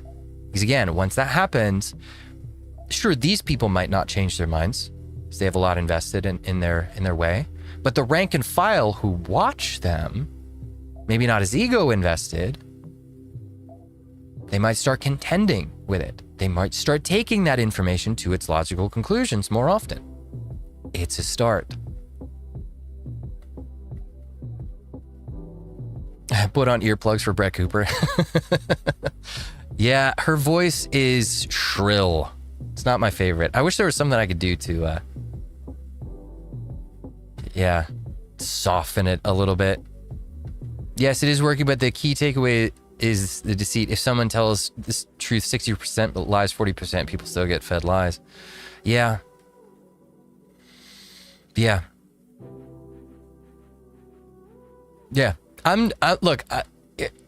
Y'all aren't gonna dampen my day. I'm trying to look for the bright spot. I'm trying to see the bright side. I've had enough negativity to last a lifetime. So I'm looking for any wins. I'll take anything at this point. Give her a Darth Vader voice. The window is shifting. Ironically, those who are grifting might actually be forced towards us if we can push it far enough. Yeah. I'm on hopium. Well, copium. Yeah. I might be, but I am on it willingly. I'm on hopium very, very willingly because I am so tired of being like just absolutely slobber knocked with how hopeless things have seemed for so long. Yeah, we got to prevent ourselves from being blackpilled no matter how hard it is. Yeah. Yeah, I know both Sydney and Brett are both the stop making us look bad other women type of grifters. Yeah, it's entirely possible. Yeah, it does seem that way. Yeah, we gotta take the W's where we can get it. Yeah, I'll take any kind of dub I can get right now because there's so few and far between. Vacation, words of confirmed flights, and definitely quality time abroad. Quality time abroad. Yeah, got it. Yeah. So needless to say, today we are talking about how the line between finding love and prostitution in Miami is very, very thin. Not to mention, we also need to talk about how women simply love to hate something just because other women like to hate it and because yeah, Brett, I want Brett to drink matcha and calm down and avoid all the caffeine. That would probably help. they say it's permissible. And honestly, I think that's why we found ourselves in this dating predicament to begin with. Now, we're not like those other girls. Thank you guys so much for being here. Thank you for always jumping in the comment section and sharing your thoughts. Today, we're going to have to let me know if any woman has ever slid into your DMs asking you to pay for something, as we're going to talk about today. Shouting? So just let me know. But anyway, thank you for being here. Thank you for always liking and subscribing to the channel if you want to. I'm a traditional woman, shouts in the most shrill nasally voice constantly. Stay up to date on everything we upload. Make sure to ring that Ben's notification sister. bell. All right, so just diving in. The reason for today's video, obviously, is a viral TikTok. So take a look at this video that blew up over the weekend. So here's an update on how dating is going in Miami as a 37-year-old single male. I met this girl at the pool yesterday. We hung out for an hour and a half. Had a decent time, good time. And then as we were leaving, I paid for her valet. And now apparently to see her again, I have to pay for her hair extensions. Presumably I'll pay for her Uber tomorrow to the date. How do I give her a Darth Vader voice? We go on our first date. How do I make that work? That is a hard pass for me. Now that being a hard pass I need for to me find the is putting plugin. it mildly compared to how I would respond if I was a man. So to sum this up, because I know that there was some music behind that TikTok, the voice he set is up his much. voice. What happened here is that this man, he is sharing a text exchange that he just had with a woman. He said he met this girl at the pool. They hung out. They Yeah, Black Raptor, I get I'm super harsh. I'm basically tell the truth or you're not giving any mind to, or you're not worth giving any mind to, since giving a platform to lies is dangerous. Yeah. I see that. But at some point we're gonna have to start sifting. And no, I don't want to give platforms to lies, but ignoring them is almost as dangerous in a way, because that leaves kind of a mine sitting there in the ground for other people to trip on. If you bring it up and you expose the lie, right? You say, hey, here's the 60% of what this person's saying that's the truth, and here's the 40% that's the lie. You can defuse that mine. Possibly. It's possible. Won't always work that way. Yeah, not saying to ignore, exactly. Yeah, it's good to analyze. Exactly. chatted for about an hour and a half before they both decided to leave. When they were leaving, he paid for her valet, got her number, asked her out. They're talking about going to dinner, presumably the next night, and she texts him and says, "Good morning, sexy. I'd love to schedule to get my hair extensions done so I feel extra sexy for our date night." And so obviously this man takes that to mean that she is wanting him to pay for her hair extensions before they even go on their first date. I'm gonna turn her now, down. She is This is not, too loud. coming out right and saying, "Hey, Venmo me $500 for hair extensions," whatever it is in this economy. But why else would she be texting him that? Like, there's no reason to bring that into the conversation unless you were trying to bait. Why else would you yell that loud and that like nasally, Brett? That is so aggressive. To the man into sending you, zelling you, cash apping you, whatever. Is it like, this is how I have to get attention in a male-dominated space? Is that what she's doing? I don't know. We're doing all of that money before he can have access to you. Get you a girl who looks at you the way Brett looked at Clavicular. Woof. For the state. Now, obviously, this man is going, "No, I'm not into that." And because he did not read it in the TikTok, this was his response. This is what I can decipher from behind his head. But he says, "Damn, I am not attracted to having to pay for basic stuff before we are dating or even go on a single date.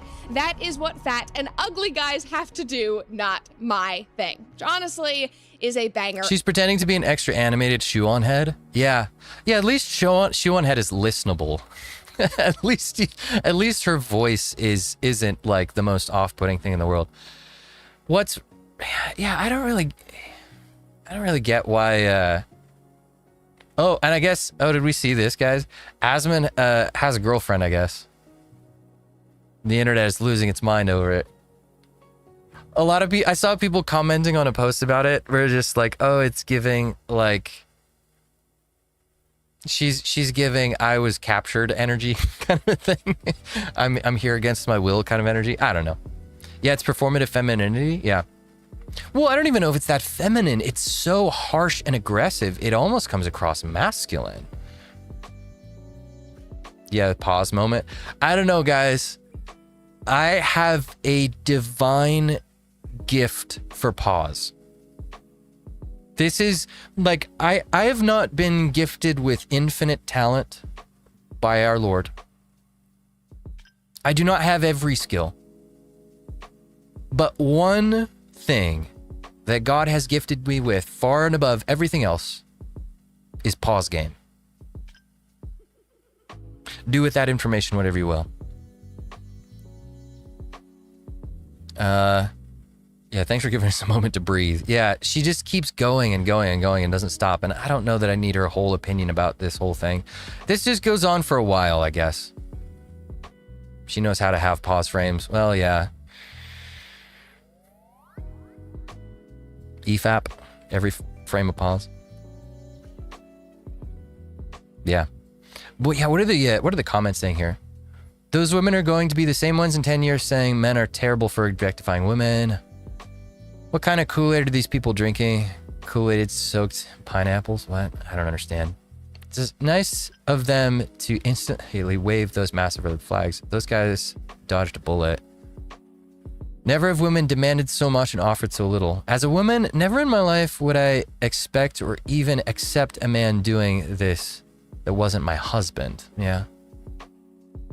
Okay, grandma, I don't know. What does she say at 7:30? Let's see what this girl bossy opposed to. Oh, it's the most replayed section. Let's see what it says. Too much. He looks too good, and because of that, he must be gay. Just watch. All before we go on our first date. That is. You're angry that she has standards because that is a you're grandma. trying to bag the wrong team. No man looks like that for women. I mean, genuinely, it's like men can't win. I mean, No, yeah. It is the men always lose. Have you looked at the Pearl and Aaron Clary interview where Aaron basically said it would be better for Christian men to date secular girl? He did say that in his book as well. It's basically just like, look, go find yourself a sweet secular girl and try to convert her. Because Christian women they have the highest, well, and this is something that I've seen forever. Christian women tend to have the highest standards because they have 2 lists of standards instead of 1. They tend to have the most inflated view of themselves because they have 2 lists of values they ascribe to themselves instead of 1. They have all the worldly stats that they look at, and then they have all the spiritual stats. They apply both of those lists to themselves in the positive category, and they look for both of those things in the men that they're looking for. And for the secular girls, it's just one list in both places. Yes, they have inflated standards. Now, I don't necessarily know that that is a great idea, because a secular woman will likely not share the same ethics of Christianity. Remember that story that like we shared earlier. Look, you need her to care about something more than just herself, and it's very difficult for secular people to get outside of themselves and genuinely care. It's impossible for them to mortify their flesh and put their sin to death. That's for sure. So I don't know that, like, it's all predicated on whether or not you can convert her. Maybe date a Christian girl, and if she genuinely converts and you see that over a long time, yeah, don't be unequally yoked. Yeah, don't be unequally yoked. Maybe if you date her for while she's a Christian and she converts and shows it, and you can see that it's genuine for a good period of time, then maybe marry her after she becomes a Christian. Maybe that's the strat. I don't know.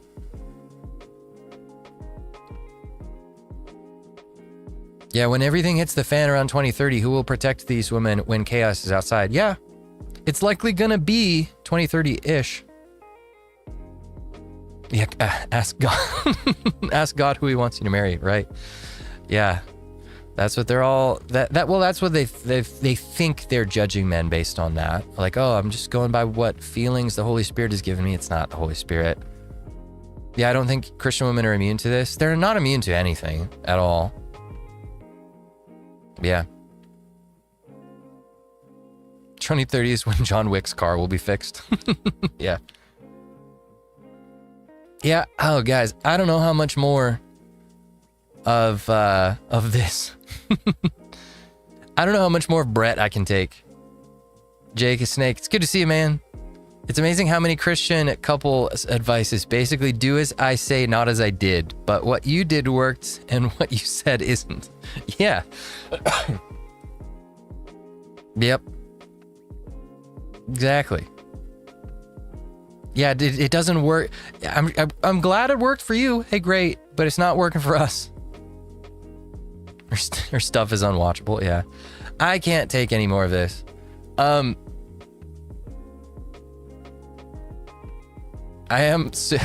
know it has nothing to do with the particular streamer on, but I do kind of want to see Asmund talk about Asmund with his girlfriend, because that's just we're peeling behind the curtain into something we never thought humanity would see. I don't know if it's I don't know if that's relevant enough. We're in the stage of the stream where we're just having fun, I guess.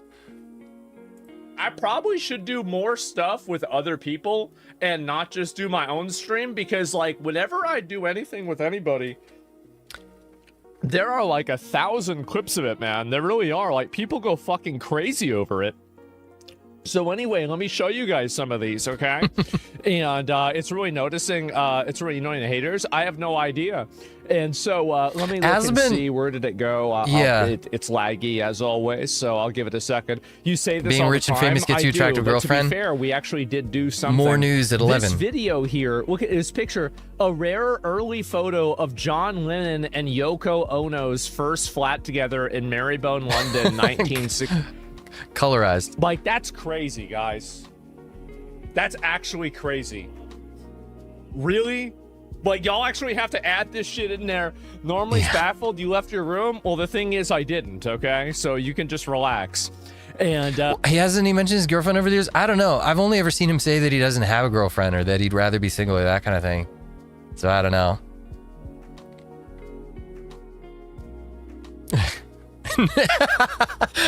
Hassan, no, it should have been me, not her. That's funny. Yeah.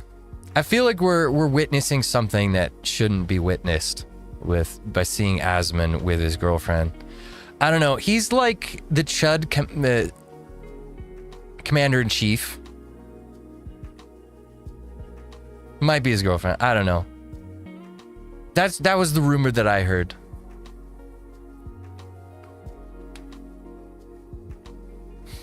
But Yeah. I watched several female VTubers that have crushes on Asmon. Well, yeah. Yeah.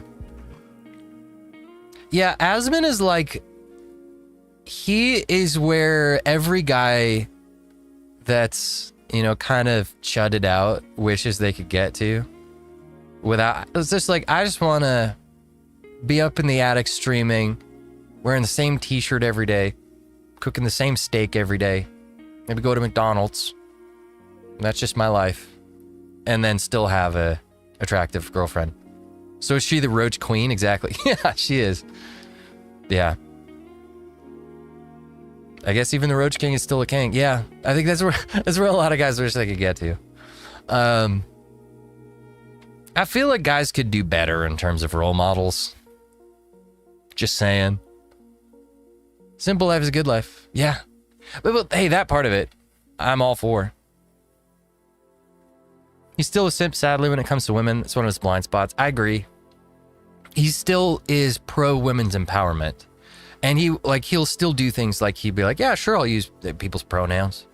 But then he'll be like, he'll call out the insanity of the Transformers, but he still is like, yeah, but also I'll totally, you know, be polite and respectful to them. It's just like, dude, you don't realize that by going along with their premise, you're destroying your own argument. You're shooting yourself in the foot, bud. Yeah, his takes on abortion are bad. Yeah. Yeah, the good role models aren't watched as much. Not as entertaining to the normies. Exactly. I wish I could be more unhinged and like off the chain like an Asmon. Or just have more talent so that I could try my best to be both. be something of a role model, maybe. Yeah. But also be entertaining. Collect the people. Oh, this is interesting. So Espen sent me something over on the Discord. So he said he made a short about White Knights. You can be this. Just get roaches in your room. Yeah. Yeah, but that's a chat. They typically have a collective IQ of 10. Yeah, they typically... Yeah, it goes south whenever you get multiple people. Groupthink is a hell of a drug. Not just his chat, but most chats, exactly. Well, that's why I'm consistently... I do think it's funny that the chat is saying that the chat has a collective IQ of 10, but I am consistently impressed with this particular chat. Like, our chat is usually decently IQ'd. And we do somewhat practice a little bit of the culling the herd that Asmon does. That seems to help. Let's see what Espen did here. He made a reel for us about White Knights.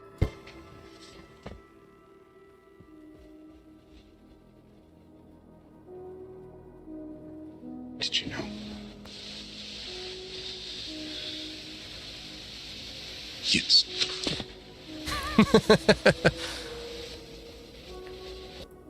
Yeah. That's good. That's funny. White Knight passers when they find out that their wives were never attracted to them. God just... Yes, I knew. I have 2 brain cells after listening to Brett. Yeah. Yeah, the irony's not lost me. Yeah, easier to forgive if they come having thought about what goodwill restitution looks like. That's a good point. Going back to our earlier discussion about whether younger guys should ally with the boomer cons. All that study for nothing. Yeah, at least Asmon brings a lot of normies right of center. Hey, if we're gonna look for a silver lining, that's the one.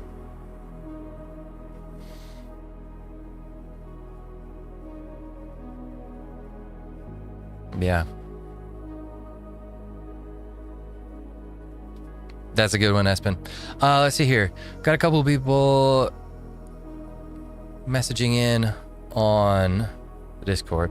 The Night Ranger, the reason feminism is so widespread is because it's so ingrained in America's chief export, our culture and influence. Interesting. Yeah. We do send our culture everywhere. Our media, our music, our movies. We're the dominant creator in that space. Interesting. Yeah. I can give you what Nick's answer has generally been. Get married, have kids. I respect Nick deeply, but I don't think he understands how bad women have gotten. I probably agree. I haven't seen him really go to the depths of it. He's aware to some degree, at least around the edges of it. Yeah, to who would be a question I would love to ask Mr. Freitas. Yeah, exactly.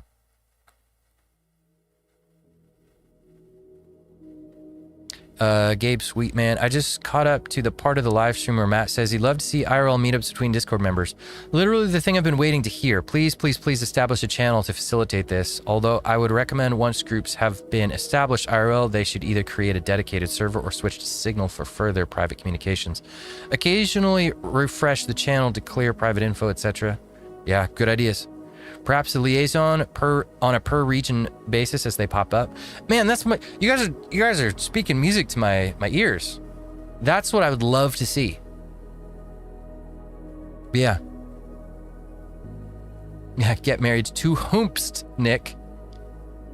Yeah, who should they get married to exactly? But yeah, I would love to see you guys start getting together into groups. Form your own like little band of brothers, like little house churches. That types of things. Use the Discord for that. Use it as a tool for that. We will set up a channel dedicated for that. I know the mods are busy. They're already working on a bunch of renovations, but yeah. That's one of the things that I would like to do, because I've said this all the time. We cannot rely on the hope that any tradcons are going to change. That any of the current men of influence in our churches are going to change anything. They might. The truth is starting to escape the airlock. By the way, somebody, I was trying to answer this earlier. Somebody asked what the airlock is. It's the blue pill tradcon information airlock, where we protect the narrative inside our group. Any information that threatens our most comfortable worldview is a threat, right? Anything that's a threat to our comfort, our way of life, anything that's a threat to our self-interest, doesn't matter if it's true or not, we protect our people from that information by closing the airlock. So, yeah. Now I forgot what I was going to say. Oh, yeah. But yeah, I don't think we can reliably assume, I think most of you guys would agree on this, I don't think we can assume that any large numbers of tradcons or boomercons are ever going to switch sides, that they're ever going to change views on it. So we can't rely on that. We can't rely on current churches repenting of the feminism that they let inside the gates. They might, now that the truth is starting to escape the airlock and they're starting to experience that consequence of realizing, shoot, we don't have the young men, and they're not necessarily sticking around even when they do walk in the door. They might. So I want to keep that possibility open. But we can't rely on that. So that means we may and will have to start building our own things as well. Even whether they do or not. Because again, like you guys are saying, we don't want to be in a place where we are totally reliant on them. Because they have not shown with their behavior that they truly care about our outcomes. At least they don't care about young men's outcomes until their own self-interests are threatened. Not a great sign. The way to counteract that is to make sure that you have plan B. Or you have your own thing that you're doing that is your plan A. And that's going to mean having your own versions of your own churches.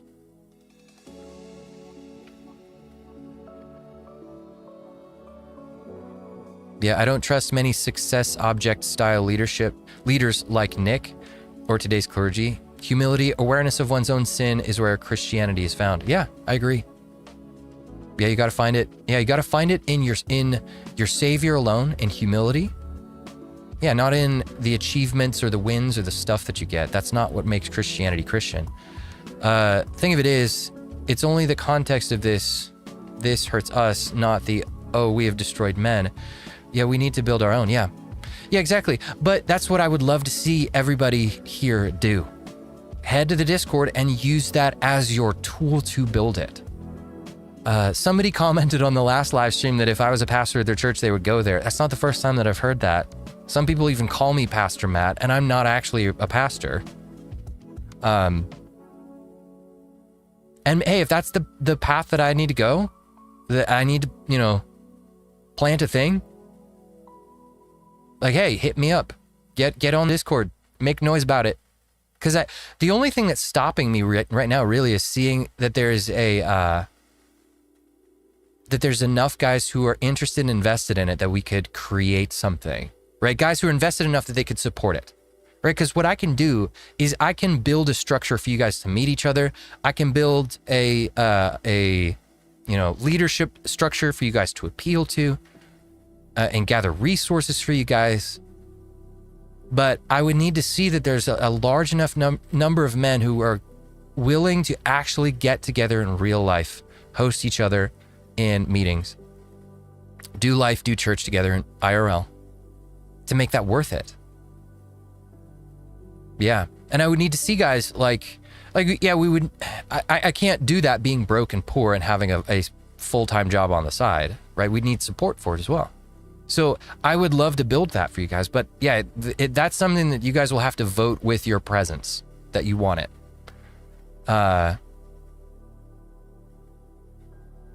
Aniston Abba, thanks for the super chat.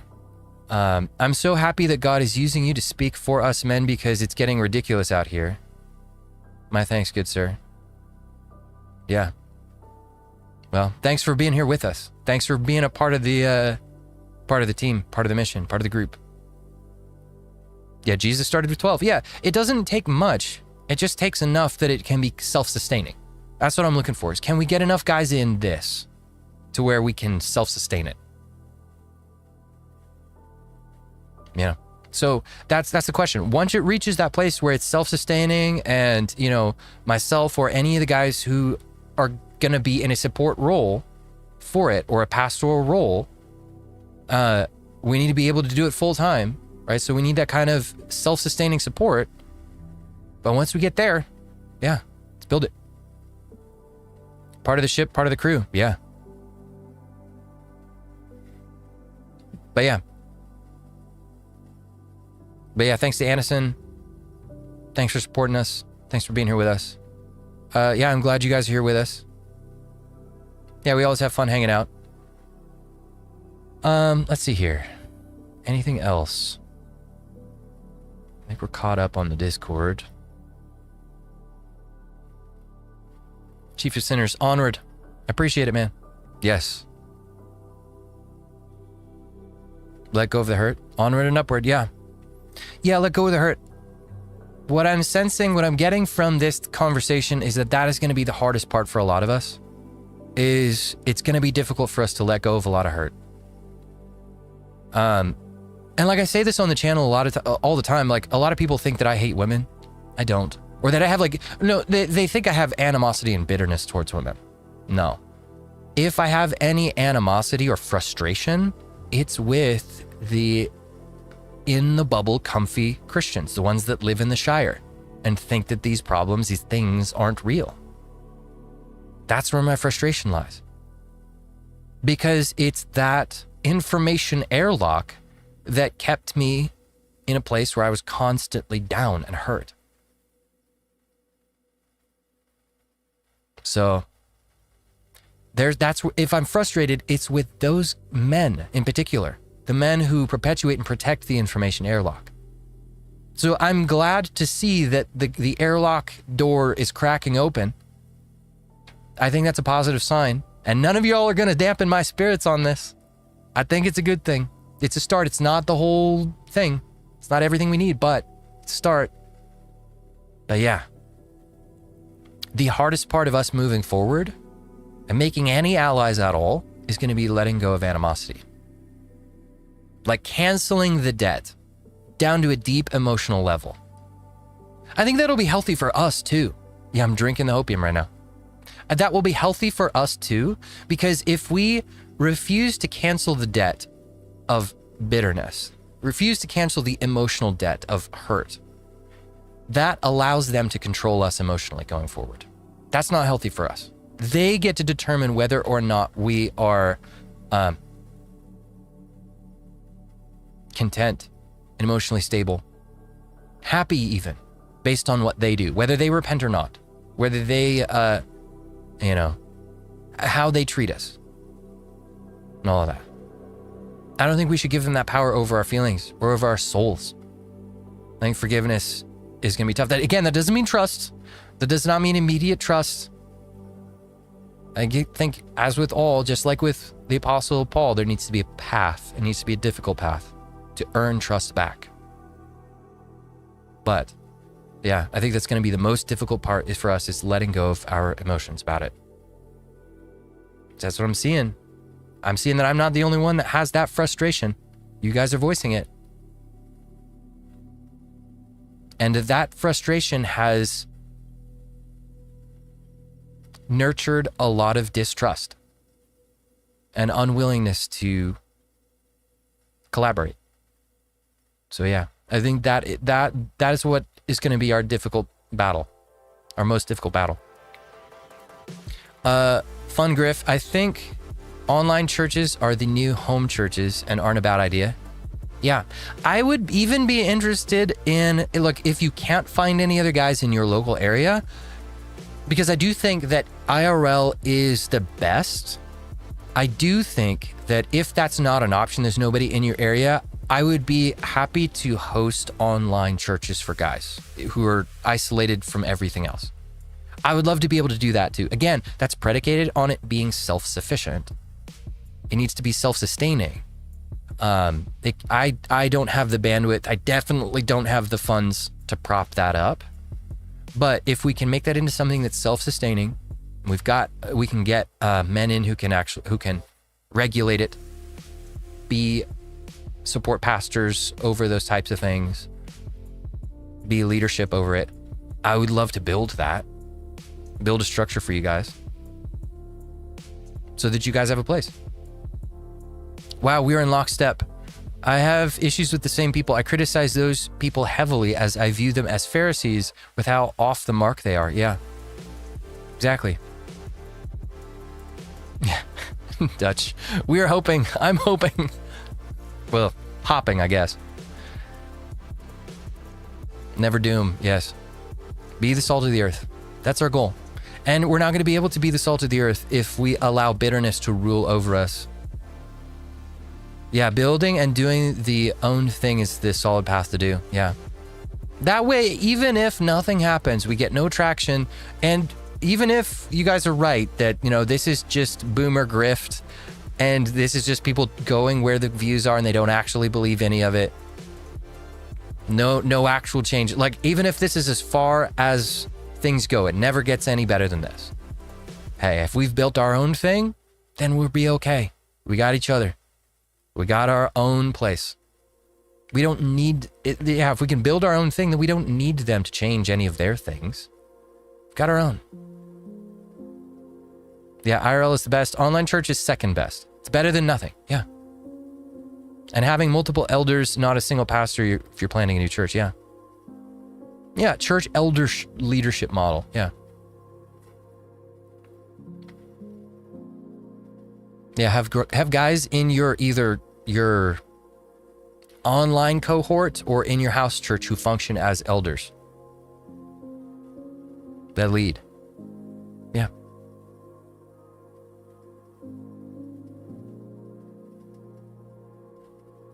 Yep. Oh, some of you guys are saying we need to see if we can get Christian Hames on. Maybe that's the path to getting a talk with Nick. I agree. Again, I couldn't find him, so I tried searching for him all over the place. I couldn't find anything on him. But yeah, I think that might be part of it. That might be one of the steps. The music matches the vibe of the conversation. Yeah, I curated it to do that. Yeah. That's my thing. I don't trust people coming in last minute now that there's money to be made, typically.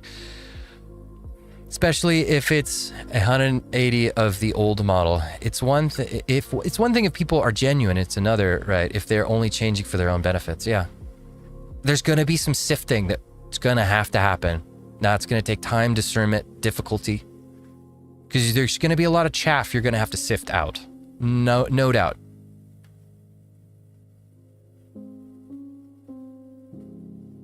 Yeah, Raptor speaks for me, yeah.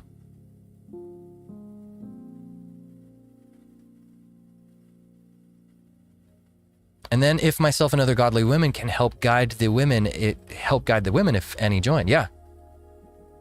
That's my wife. But yes. Yeah, that would give another place for women to be... Let's go back to that cancer treatment illustration. Right now, women have a cancer, it's called sin, in their lives. And just because they have believed in Jesus does not mean they have turned from their old ways and their old sins. They still engage in sinful behaviors from time to time. Men do too.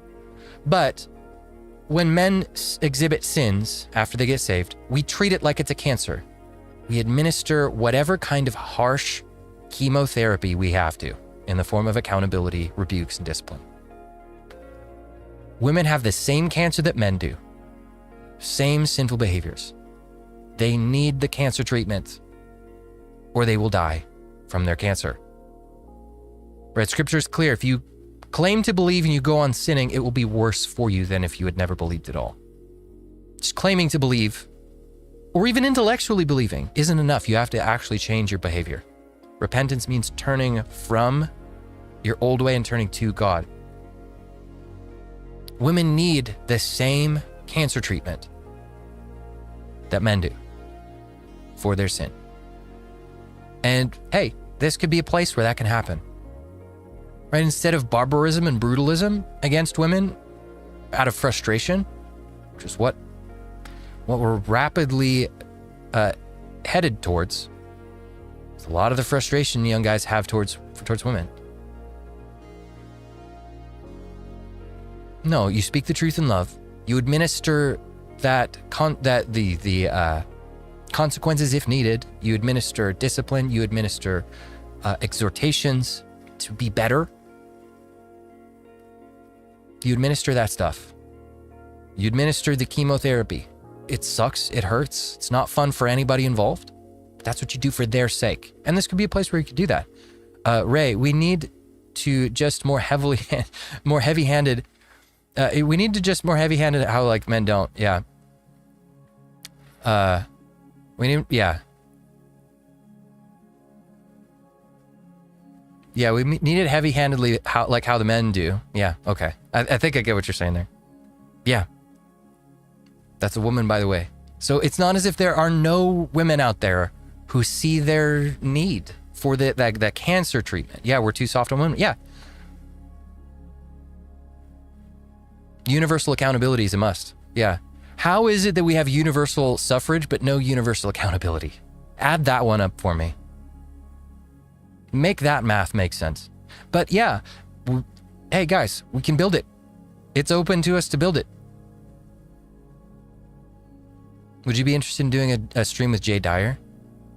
The name sounds familiar. I don't remember who that is. Let me look that up. See if I recognize this person. YouTuber, comedian, writer for the Sam Hyde Show. Interesting.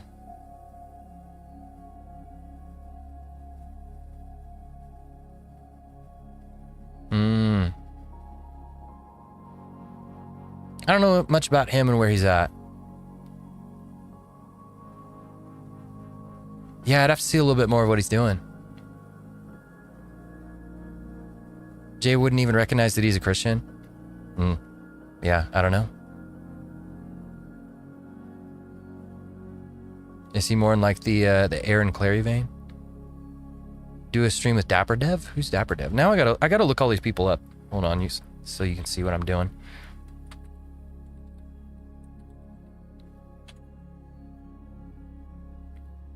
Okay, he's got some subs. Here are my thoughts on dating dynamics, self-improvement, and so much more. What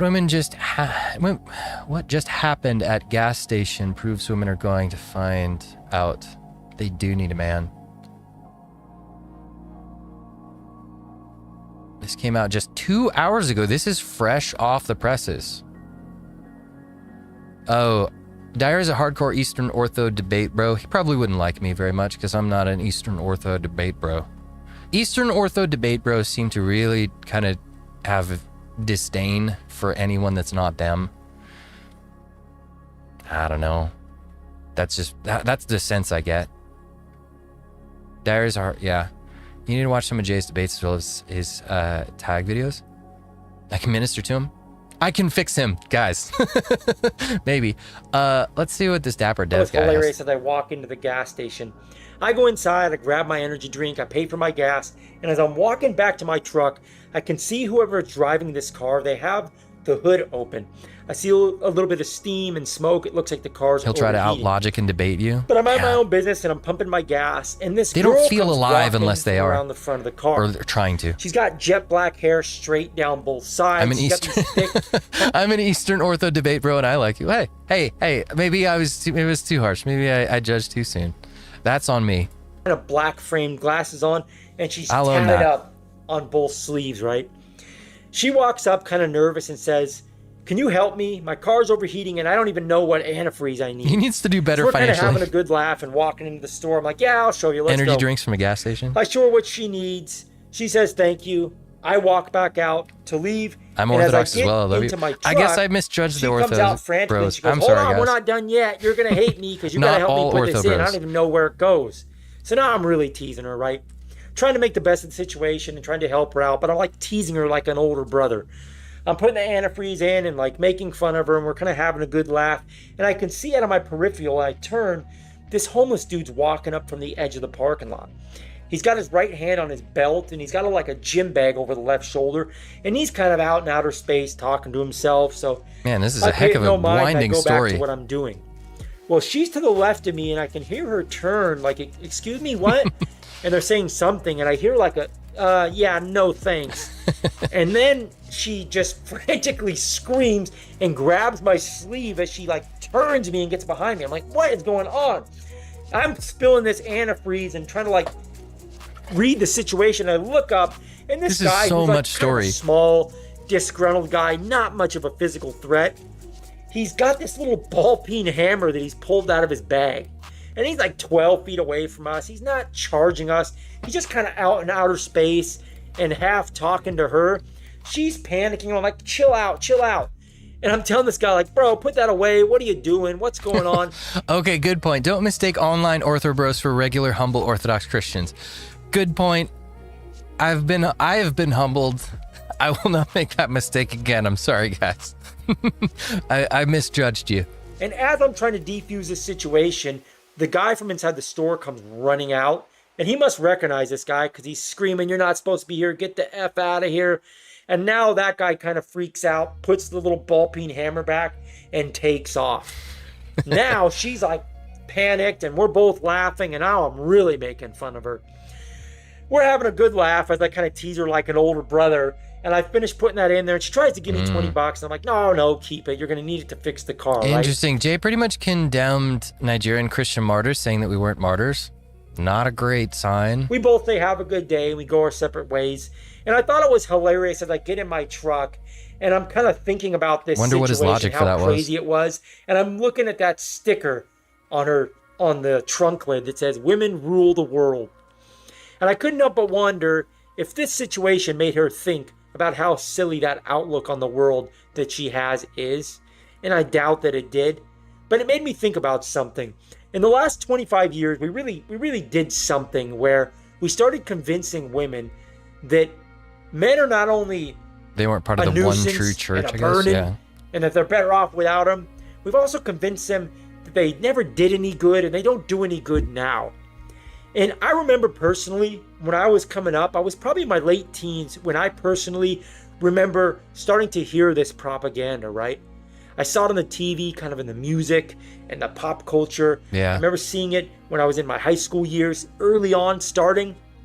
And as I got older, yeah, I'm a small woman with kids, and I'm nervous to get a gas station go to a gas station on my own without my husband around. There are a lot of scary homeless people around my area. Same. Yeah, it's not great.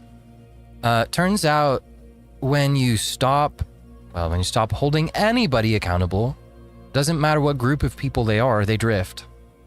When you stop enforcing any kind of drug use laws, people gonna do it. And yeah, they're gonna get violent and dangerous. Like we've all, like where I live, we've always had homeless people. But for the most part, when I was a kid, like really young, they were mostly benign.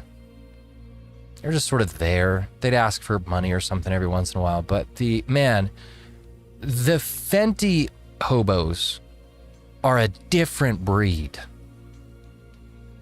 Like they're wild. They are, man. Yeah. Just like Israel in the Old Testament, the moral drift is swift for all peoples. Exactly. Yeah, having kids with you makes you an easier target for evil people. Yep. Well, that probably changes your mindset a little bit too. I wonder how much these girl bossies might drop some of this "I don't need no man to protect me" business if they had kids around them that they realized very quickly they couldn't protect. Yeah. Maybe addressing feminism rot might be the ecumenism we haven't seen in a long time. Could be. I would like to see something like that. 20s and stuff. I don't know if this guy's going to get to a point, but I mean, I think we see where he's going. I was just curious. Again, as I said, the Lord has not blessed me with the big bank account. He did not see fit to bless me with the 6'6" frame of an athlete. He did not bless me with a 150 IQ of a genius. But he did bless me with pause game. For better and for worse. Yeah, Dev lives in Seattle, so he'd know. Yeah. Yeah, we are bothered more by the lower 1% instead of the higher 1%. Yeah. Entirely possible. It could be that the higher 1% is using the lower 1% as a distraction shield. Could be. Maybe that's why they don't. I mean, because maybe that's why the upper 1% doesn't want to enforce any of those laws, because they know that it's harder for. It's harder for the masses to pay attention to what they're doing if they're constantly having to dodge Fenty hobos. Yeah, if you're constantly fearing for your life every time you walk outside the door, your sphere of attention shrinks a little bit. And Moses claimed to be a poor speaker, Matt, so you got this. I'm trying my best. Guys, one thing you learn very quickly once you start doing something like live streaming or making videos is that English is hard if you don't have the highest IQ.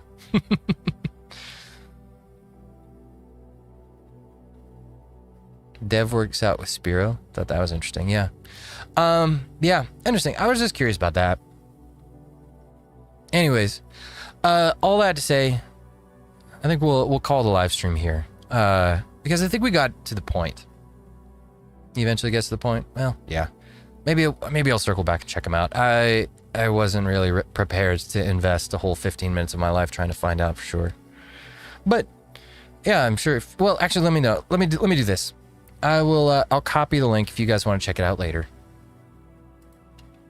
If you guys want to go check out this video later. There it is.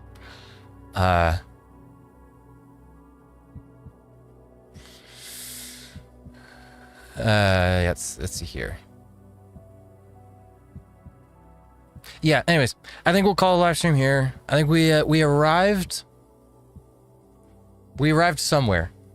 We arrived at me, at least. There's one person in the room who has hope. Yes, there's a Discord. If you would like full access to all the channels, because I think Patreon members have the most access. If you are a prominent supporter over here on YouTube, I think it is, then you get access to a bunch of the channels. If you just want basic access to like the general channel, I think you can just go over there. There's a link to it on the channel page here on YouTube. So yes, there is a Discord. But yeah, that's one of the channel perks if you're a member. Yeah, I have hope too. Yeah. Yep, that's what I'm saying, guys, is I think there is some movement happening. It's not everything we hoped for.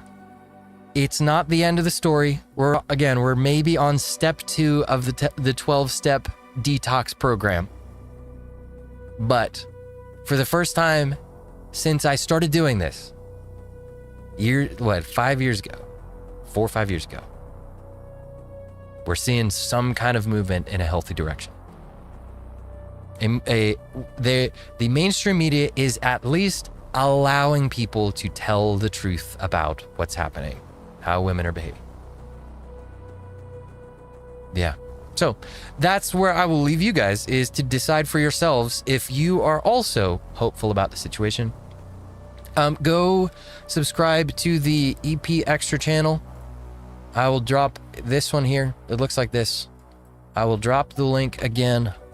Yes, for those of you who would like, you like to have clips from the live streams and some extra reaction content. Me having a fun time reacting to dumb and funny stuff. We have fun over there. Go boost the algo for that channel. Consider becoming a member here on YouTube or on Patreon. Unique benefits in each place. Yeah. So, alrighty. Have fun, guys. I'll see you guys in the next one. Already subbed? Yeah, go for it.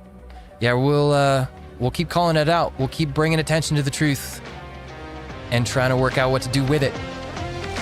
Peace.